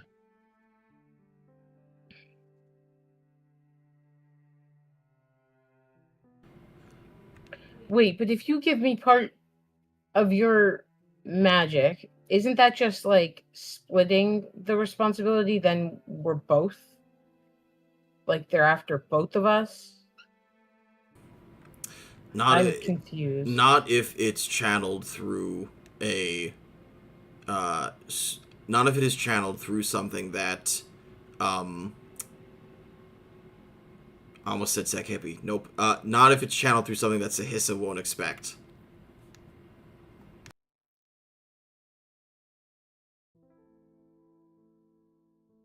Meaning, and what wouldn't she expect? A strong enough magical signature to disguise the fact that I have given you this power means that she won't suspect that you have inherited the title of witch. So even if my powers disappear, you will still have access to them and can complete the ritual needed to seal the rifts.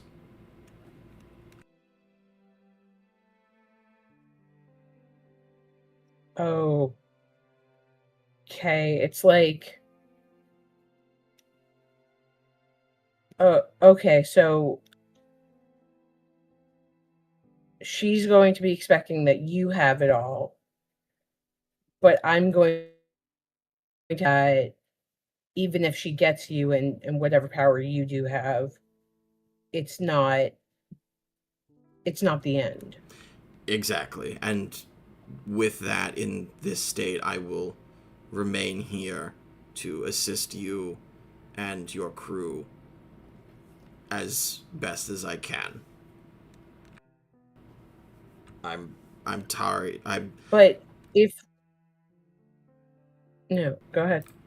I tried to say I'm tired and I'm sorry at the same time, and I said I'm tarry, which is not what I meant, but I am tired. I'm tired of running. I ran when you were born. I ran from my tribe. I ran when all of this became too much. Right? I tried to take on more responsibility and I failed. And the weight of that, more than the weight of anything, almost more than the weight of losing you, and seeing how that turned out.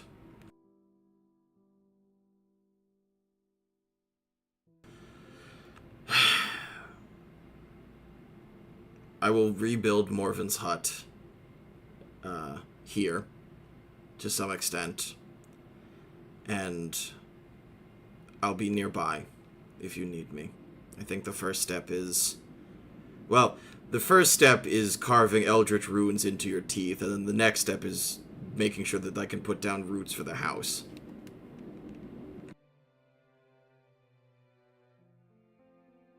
Come again? Carving what into my what?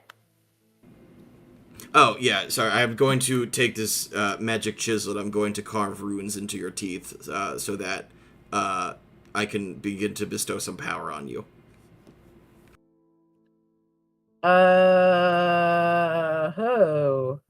I don't know that I like that. That sounds really weird.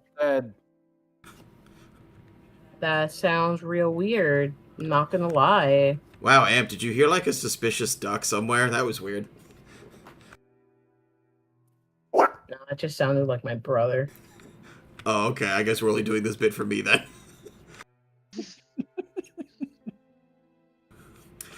Anyway, I mean, you're the duck. If we're talking about other people, we can't use duck, obviously. Yeah, okay. Because duck means DM. All right, this conversation has gotten too meta. Anyway, Doris turns to DJ and says, "Davy Jones, will you assist in the performance of this ritual, of this transference, and act as an arcane shield and guardian for my daughter, to know that the bond between us will remain strong?" And DJ bows his head, and he kind of just like slowly like closes his eyes and nods, and he says, "Yeah, okay." And he smiles at Amphitrite. Thanks, buddy. We need a secret handshake or some shit. Over the course of the next, I'm gonna say hour, Amphitrite sits with her mouth open as her mother takes an eldritch chisel and begins to carve runes into Amphitrite's teeth. These runes glow with an eerie blue light whenever Amphitrite snaps her teeth together, but otherwise just look almost like she's got like teeth tattoos. They're like very light until they spark and glow. And as she does, she also begins to pass magics, right? The magic of nature, the magic of the Witch of the Wild Deep into Amphitrite, right? The arm that she has made unfurls, wraps around, and holds Doris's arm gently as Doris tells Amphitrite all that she knows and transfers some of her power to her.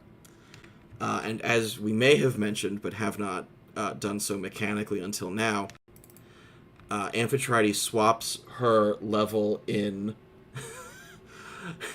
God damn it, Sam. Sorry. No, you're good. We have talked about it narratively, but not done so mechanically until now. Amphitrite swaps her secondary class of Blood Rager and switches to Warlock, and she becomes a Warlock of the Abyssal Leviathan, with, technically, Davy Jones the Dragon Turtle as her patron. Once per day, Amphitrite can summon a smaller spiritual version of DJ to her to act as both a mount and a summon, as well as participate in combat. This is separate from DJ's barbarian or ship form. And also, more importantly for Amphitrite, Amphitrite's bite attack now does magic damage and ignores resistance to non-magical damage. Hell yeah.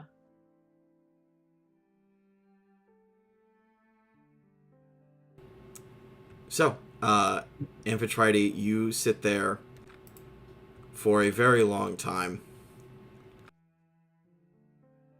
Now, what does this feel like? Do I like need Novocaine? Like, is it like, am I like, what is this feeling, and how?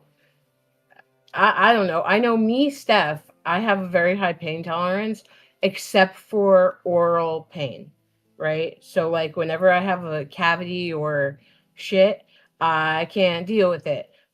And I know that Amphitrite, is a tank and all that, but how is she with this, and how painful is this this process? Go ahead and roll me a Constitution save. But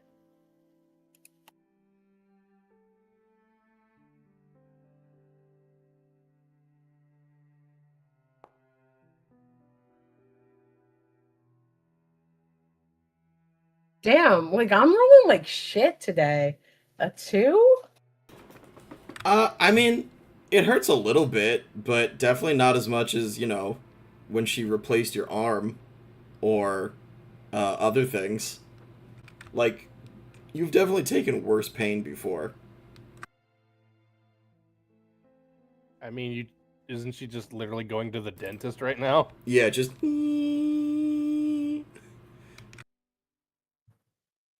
Okay.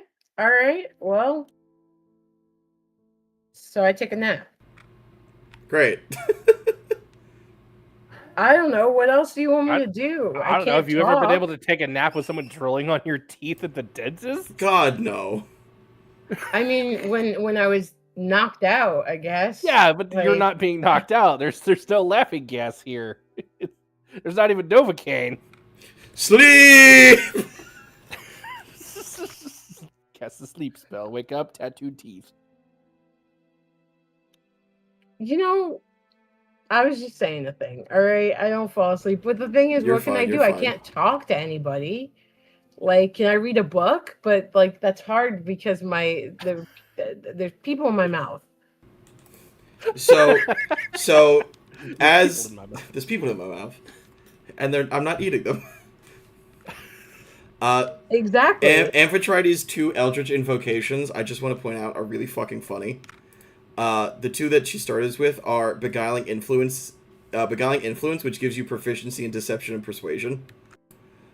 And then the second one is Patron's Reach, which is your reach for melee attacks magically increases by 10 feet. Oh, of course. So, yeah, and here's the thing, it's all melee attacks. Doesn't matter how you do it, as long as it's considered a melee. Yeah, so, like, her bite has a range of 10 feet, 15 feet. How the fuck does that work? Magical shark jaws, that's why I tattooed the teeth. Was she summoned like a ghost shark or something? Yeah, basically. Oh, jeez. Listen, who am I to question the mechanics? Am I Ouija shark? You did it! You're Ouija shark! Yeah, I was wondering if we were going there. We were, but we are Yes. now. Holy shit, I Steph, you didn't get wanna inspiration say it, back. You guys did. I haven't used my inspiration. You have And 2 since of them. I should technically 3 because what's it called? I said appreciations. That's not how that works. No? Alright. Then 2. That's more likely. That's for him fine, to I take probably away won't with- use That's dehabilitation. If you say appreciations, I go, no, fuck you.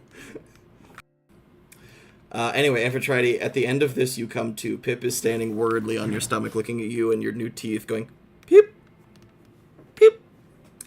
Doris steps back. Her hands are trembling from the energy and exertion. Renji and Arachne, have you guys been watching this entire time? I have. Okay. Yeah. Do you know that they've been watching? I think on a 6 perception check, no, you had no idea. Alright, then I'm gonna say to Pip, I wonder if I can convince them that these are prison tattoos and I've always had them, they just never noticed. Pip nods solemnly and is like, Pip. You're gonna try to roll with that beguiling influence. Huh? Yeah. Yeah. Uh-huh. Do it. Okay. Doris does not go in for a hug. Instead, Doris simply holds out a hand, a non-trembling hand, and says, Amphitrite, I know that what I've done cannot be truly made up for. But I hope that going forward, we can start again.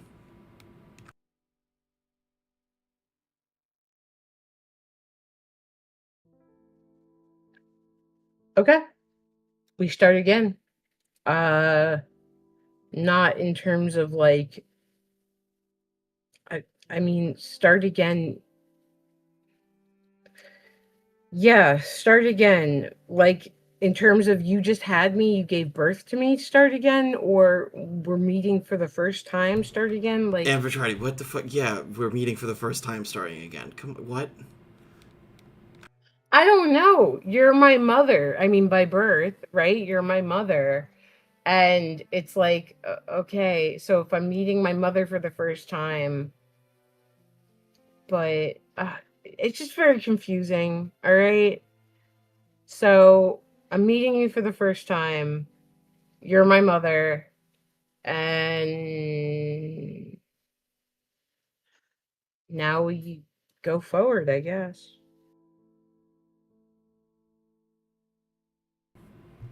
Yes. Now we go forward. At this point, Doris goes back into the moving mountain hut, which begins to slowly make its way.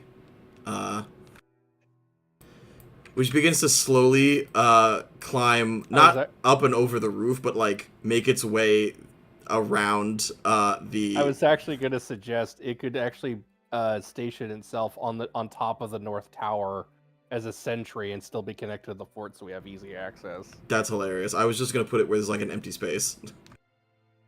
Yeah, but there's no one manning that north tower, and this thing would literally be a sentry. You could just grab rocks nearby and throw shit. That's really funny.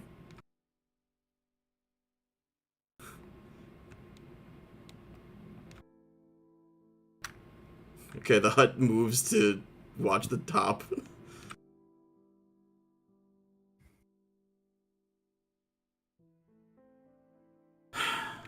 Okay. Amphitrite, DJ comes up and, like, puts his head onto the dock and, like, thanks for hanging out with me today. Of course, any day. I'm sorry we got it interrupted, but thank you for, being, I guess, my patron now and looking out for me, and you're just a great friend.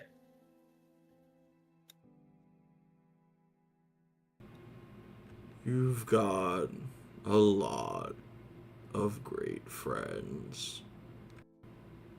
I'm happy to count myself among them. Hey, you're arguably my oldest friend. Yeah. And with that, DJ nods and, like, headbutts you a little bit, and then takes a minute to himself to slip under the waves. As Amphitrite, you and Pip head back to the house. A little bit changed, a little bit worn, and a little bit confused. But overall, feeling better.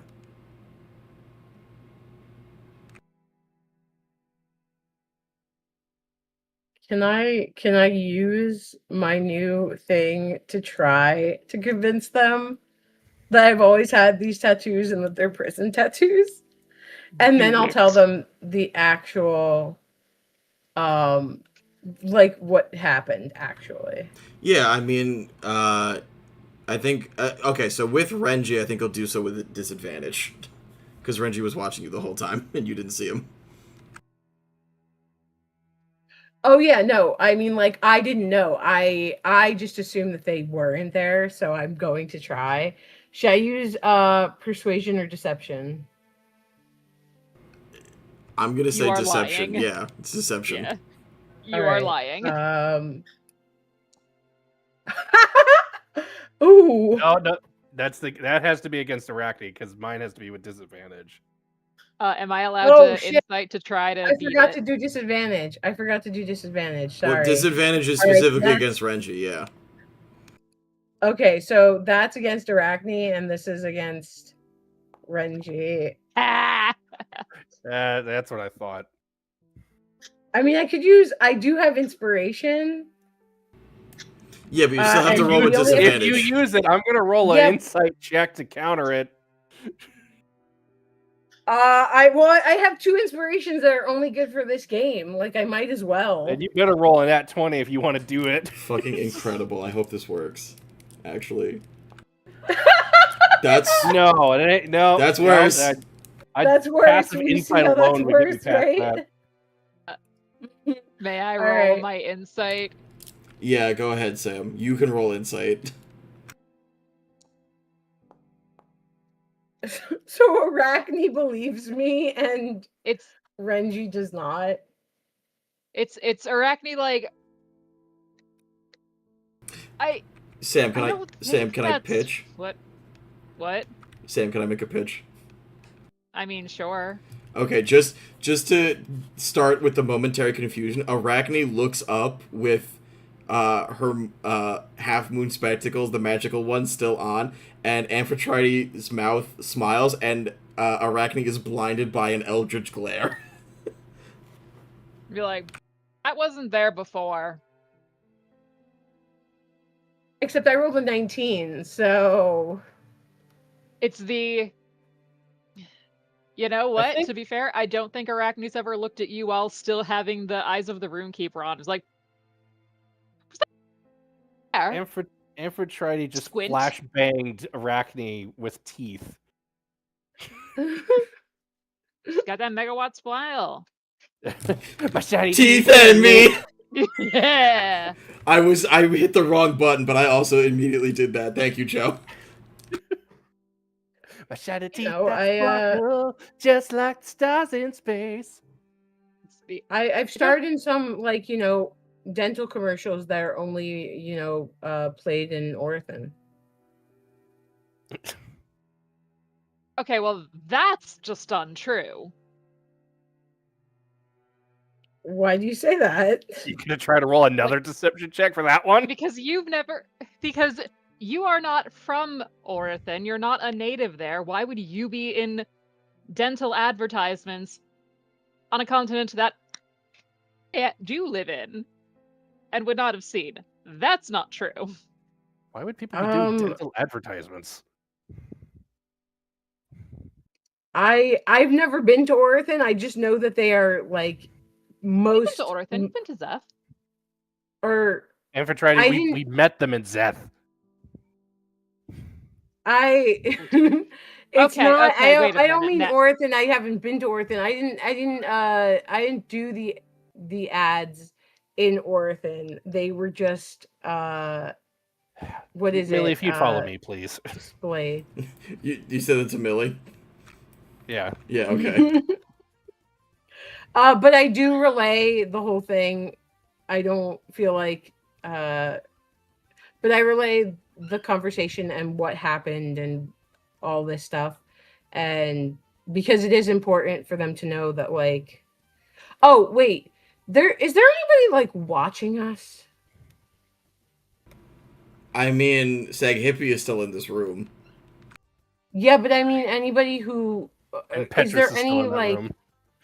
No, but I mean anybody who might notify the people that we are against, our enemies. I would say you'd have to. You're worrying about somebody doing a scrying spell at that point. And you would know if Sahissa specifically was scrying on you because there would be a thunderstorm. Okay, so is there a thunderstorm? No, there's not a thunderstorm. It's a partly There's always cloudy a storm day. on the horizon. Oh. Hey! And that's where we end the session. We said the title! We have to end Look, the episode by saying the title every time. It's So like if we the say in gag. It's the like the first gag 5 from minutes- Invincible. Yeah, it's the invincible cat. Fuck, I have to make that now.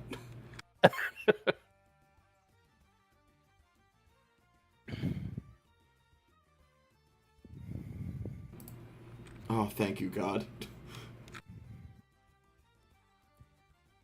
Morgan Freeman Chesm, you're welcome.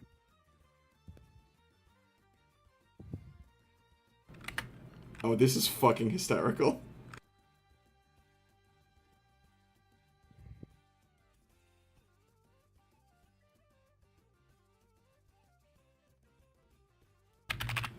Sorry, continue. I'm doing something stupid. All right, well, What else is new? anyway.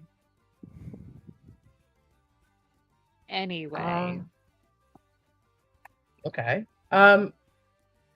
So I told them, so what were reactions from me telling you what happened? I mean, I know that, do I understand that Renji heard the whole thing? No, I think your perception was too low. Maybe you could make an insight check, but that's about it. No, I mean, is Renji gonna tell me that he heard everything? Renji has currently left the room to go talk to Millie Barr. The conversation was Okay. getting silly, and he asked Millie to meet him in this room. Okay, so then I'm just gonna tell Arachne, everything that went down with my mom and how she is, here, and now I have some of her power, specifically so that Sahissa isn't successful, even if she does end up killing my mom. And how my mom and I are starting over, but not from the point where I was born.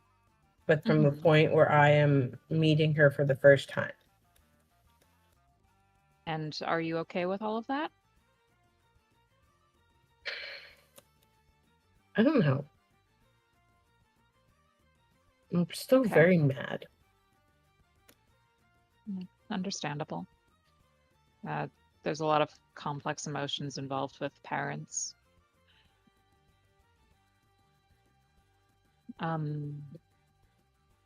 If things get uncomfortable, you know that you can walk away, right? You can get space, and if she doesn't respect that, then there will be consequences for her. I mean, I like Doria's just fine, but you are the first priority, and you are the child in that relationship, so.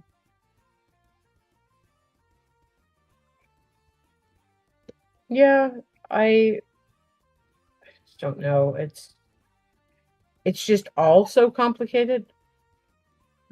Okay, Yeah. I know that you guys can't hear it, but Skanga's laughing, and I don't know why. Joe knows why. Okay. Sorry, to go back to the scene. I don't know. It's like he kind of abandoned or walked away twice, and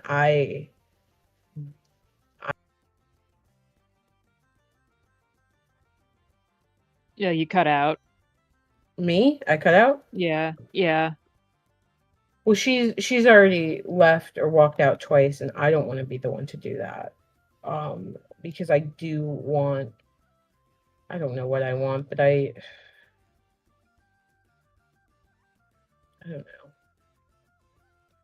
Never had a okay parent before. Yeah. It's okay to not know what you want. And it's okay to both not want to walk out and also acknowledge that if things do not improve, that you are allowed to do so. You don't need me telling you what to do. You don't need anyone telling you what to do, but I know that I, for one, sometimes benefit from knowing I have permission to do things. So if it gets unbearable, you have permission to walk away. Even if only temporarily. Asking for space in that. Okay. Yes. Yeah. I guess we'll see if it's needed. Yeah. It sounds like she's planning on sticking around for a bit. Yeah. Don't know. I hope that it's not needed. Me too. Yeah. And I hope she does stick around, unless it, proves that it's dangerous for everybody. But I hope that that's not the case. Yeah. And hopefully the carving was effective and there's no added danger.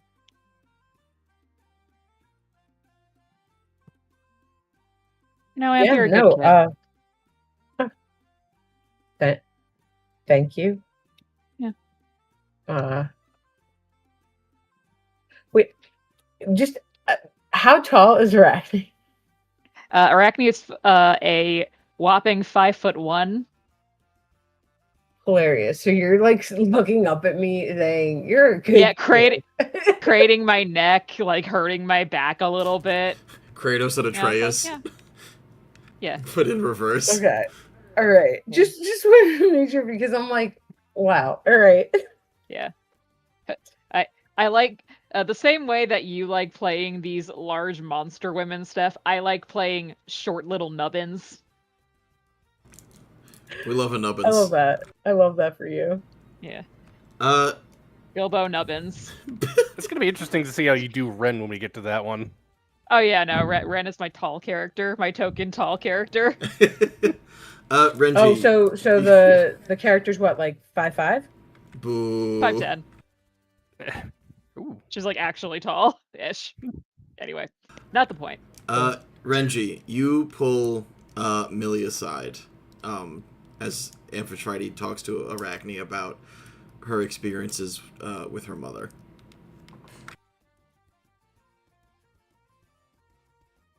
Yes, I do. Great, you pull Millie aside into a closet. This isn't a closet. This is a pass-through, and based on this, Millie, with your help, seeing as your background, I would like to set up an official shrine here to the spirit of Unai. Gotcha. Yeah, I think that's definitely something that we can arrange. I mean, you still do some of your rituals and your clerical stuff, right? I'm practicing.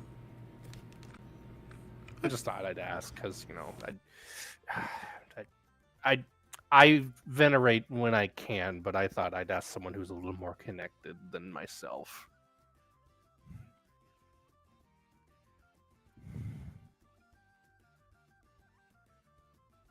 I just think it'd be an honorable thing to have a traditional shrine here to the spirit of Unai.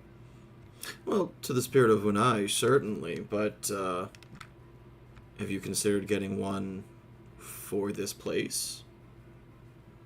If you can entice a spirit specific to this locale, it might be a little bit more inclined to help you. It wouldn't be as powerful, but all of its attention would be directed at this spot. Oh, that's a good point. I mean, you know the people who would help make that happen, right?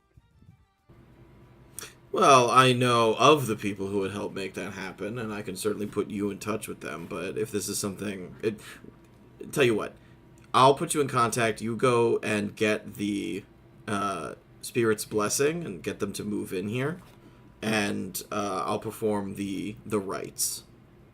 Okay, that's fair. No proper household should be without some form of spiritual connection, especially here. I agree.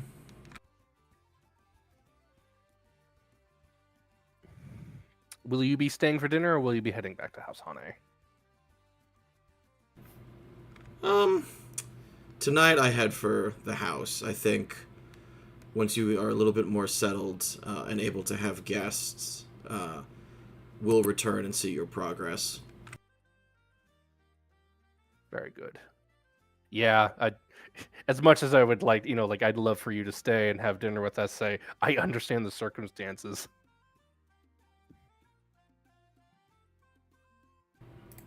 Okay. I've actually added that above the table. I've added that to your quest details as persuade a spirit / yokai to inhabit a shrine. So that'll be another thing that you can add. Neat.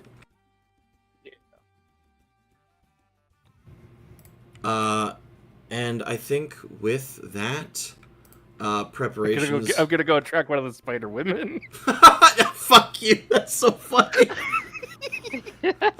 In a fight, Look, right? I know you've been eating... I know you've been eating people, but hear me out. I've got a proposition.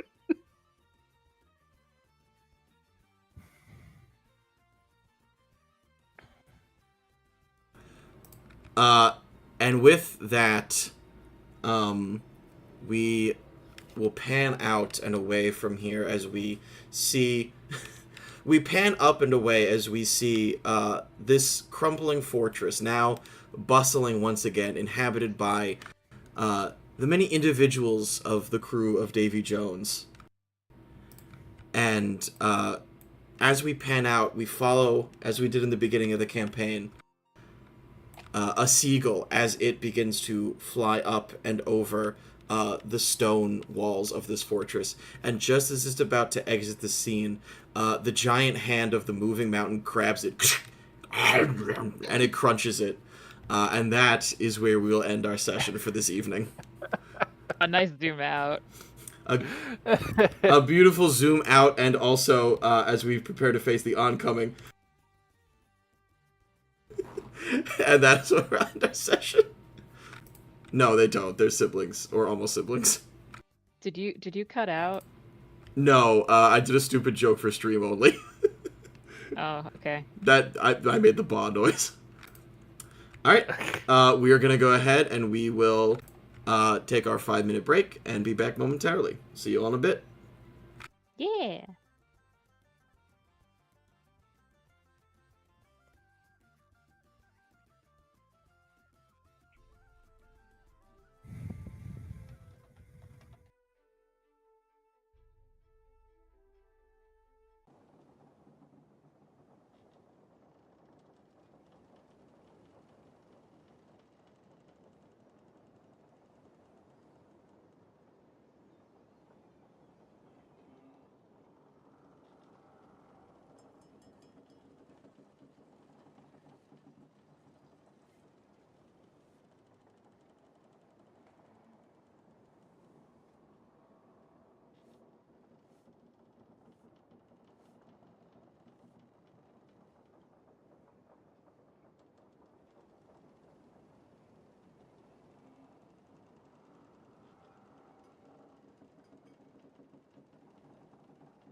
Oh, there is so few of us, but we are here. We're here. There's 4 of us. There's 4 of us. Well, Oh, What doesn't work? I'd say no. This doesn't work. We kill Steve. Oh. Unfortunately, we did tonight would have been Steve's appreciation, so we'll start with Joe. Rose, good roleplay session. Like, hey, you know, we picked up from where we left off last time, and we actually have the fort now. It's been a while since we done some kind of like. I remember in campaign 1 when you guys did like the in-house episodes where it's just like some stuff would happen, but it was just kind of a nice cozy episode of like slice of lifestyle episode, and this felt like that. And you know, we haven't had one of those, and it's kind of nice. I mean, we're gonna pick things up next session, of course, but like it was kind of nice to slow things down a bit, have a nice little role play session, settle into a home, at least a temporary, if only a temporary one. It was nice. Thorn, I don't know, maybe the house being mechanically not working correctly with the floor thing, but we figured it out. Bud is, let's see. What would be my Bud for this session? Bud would be interesting to see what happens going forward with Doris as a character being associated with this fort. And is she going to join the crew officially, or is she going to kind of remain away from that?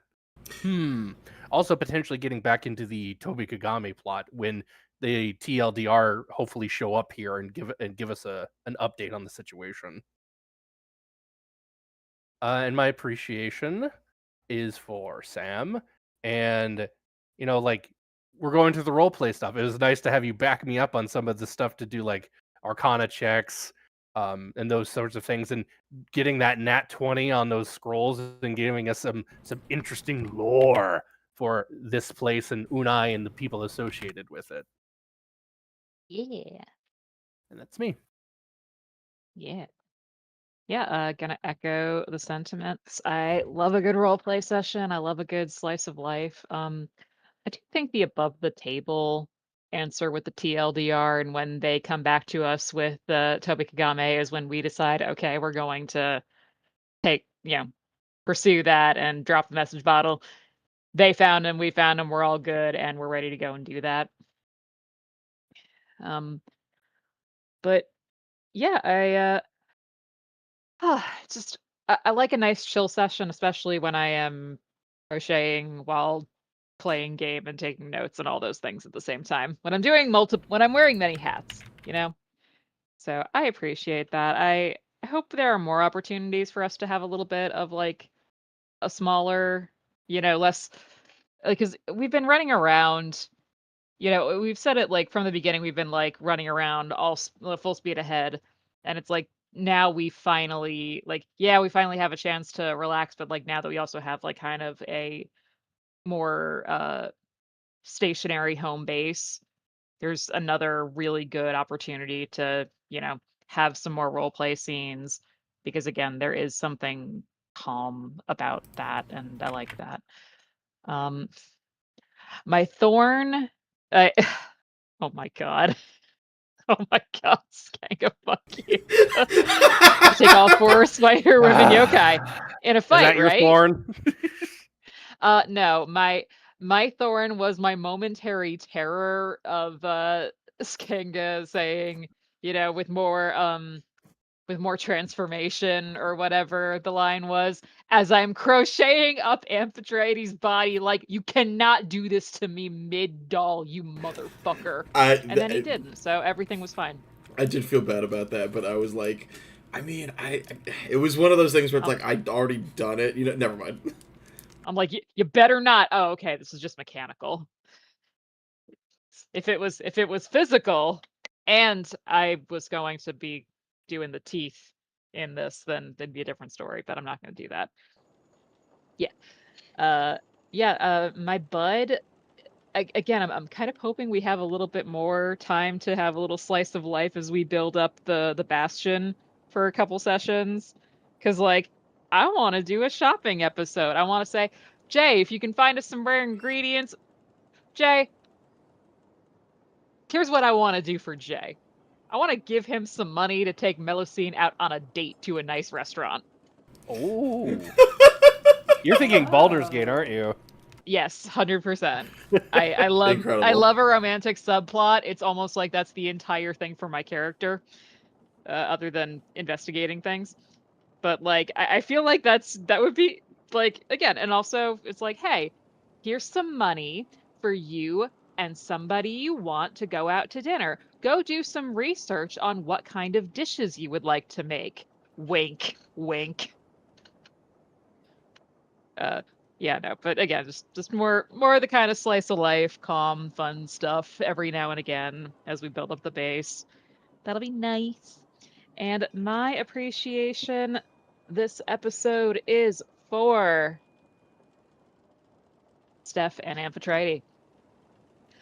Sorry, that was a long pause because I was setting the doll that I'm working on to the side. It's very good. This was a very good AMP roleplay session, and I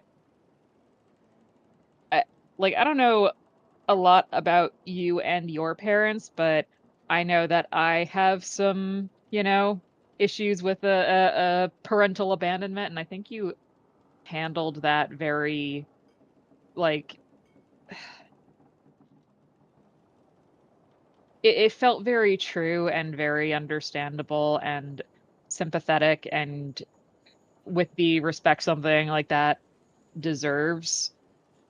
And I like seeing, Amp, kind of setting some boundaries in her relationship with her mom. because of how complex that is, because you can be angry with a parent and still love them, and you can, you know, really want a relationship, and maybe sometimes that does or does not work out. But I just thought it was a really good scene, and you know, it made me feel feelings. So it's good, and I love you. I love you too. Thank you. Yeah. I liked this session. It was Oh, you motherfucker! I You put it on the stream too. Yeah, I did. what? Put one on the stream. Oh, the meme that he made. Yeah. In a fight, right? He said he was gonna. He said he was gonna do it, right? I didn't think he'd put it directly on the stream. Well, no, it's important that the stream, by which I mean us in the future, remember exactly what we're laughing at. In a fight, right? Uh-huh. I In a mean, fight, that right? too, yeah. Yeah. Sorry. No, it is funny and dumb and very funny. I well, so Skanga told me ahead of time that this was going to be happening. I didn't know if it was going to be happening today or in like next session. But I'm excited that it happened today, especially because like Bean went to bed early ish, and so I got to like do that without being interrupted by baby. Um, so it was fun. It was fun. Thorn, that Rich wasn't here, and that Steve had to leave early. Adulting sucks. Um, that's my thorn is we're missing people. But I'm looking forward to seeing what Doris does, and if she like does stick around, if she does join our crew, or if she or at least like follows around. I don't know, because I don't know what the intention is, or what I guess the DM has planned. My rose is that scene in that, like, there's uh there's good stuff hopefully coming. Hopefully. With in relation to my mom, and hopefully also when we get to the fighting, the giving Infiltrati some powers will help when shit goes down, you know? And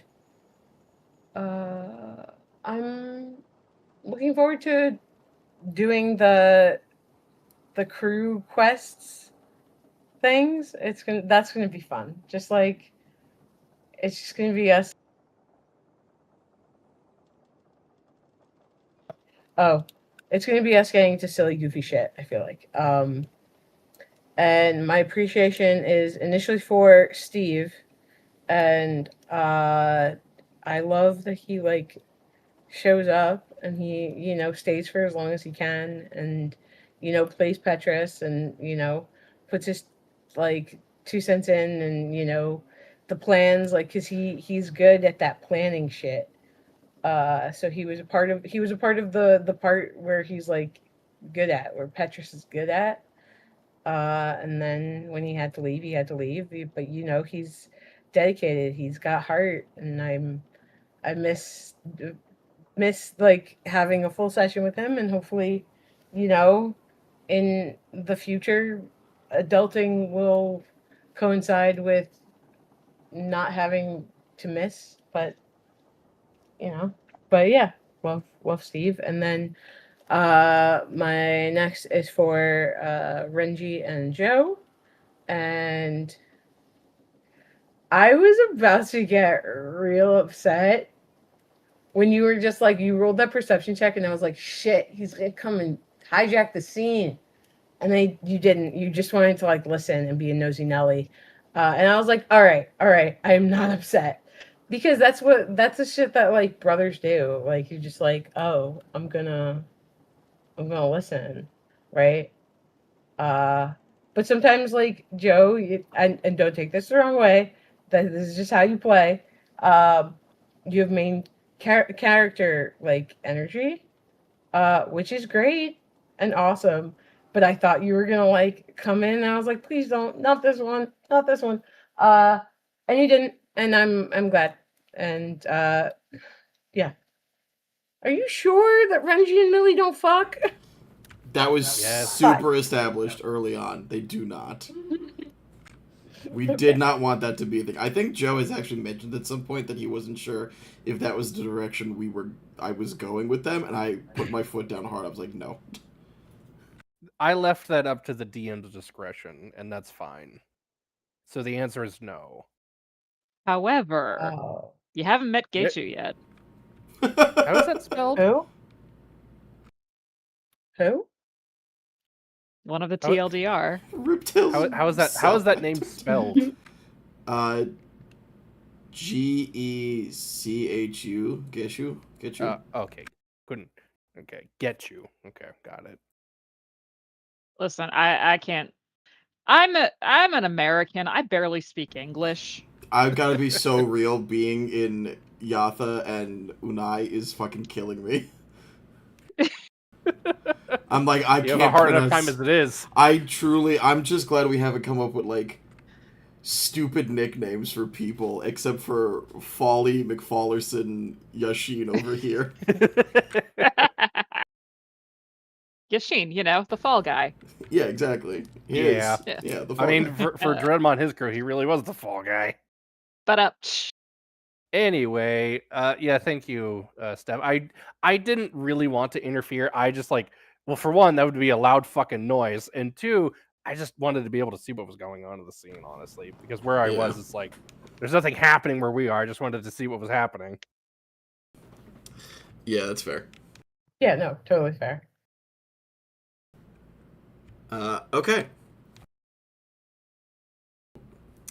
I'm actually gonna start with my bud. I actually really like the concept that was kind of accidentally pitched at the beginning of this episode, where other people, or Sam specifically in this case, so I also want to shout out to Sam for recapping last session, but starting to do a thing where I'm like, okay, you guys, or almost all of you guys, give me the notes on what happened last session, and if you do so, you'll get inspiration and or a narrative declaration. Although if it becomes a regular thing, I might change it to be a narrative declaration for just this session, just the episode, to like auto succeed at one thing rather than advantage, just so that we don't abuse that mechanic going forward. But since Sam got the first one, Sam's is a little bit stronger, which I think is fair.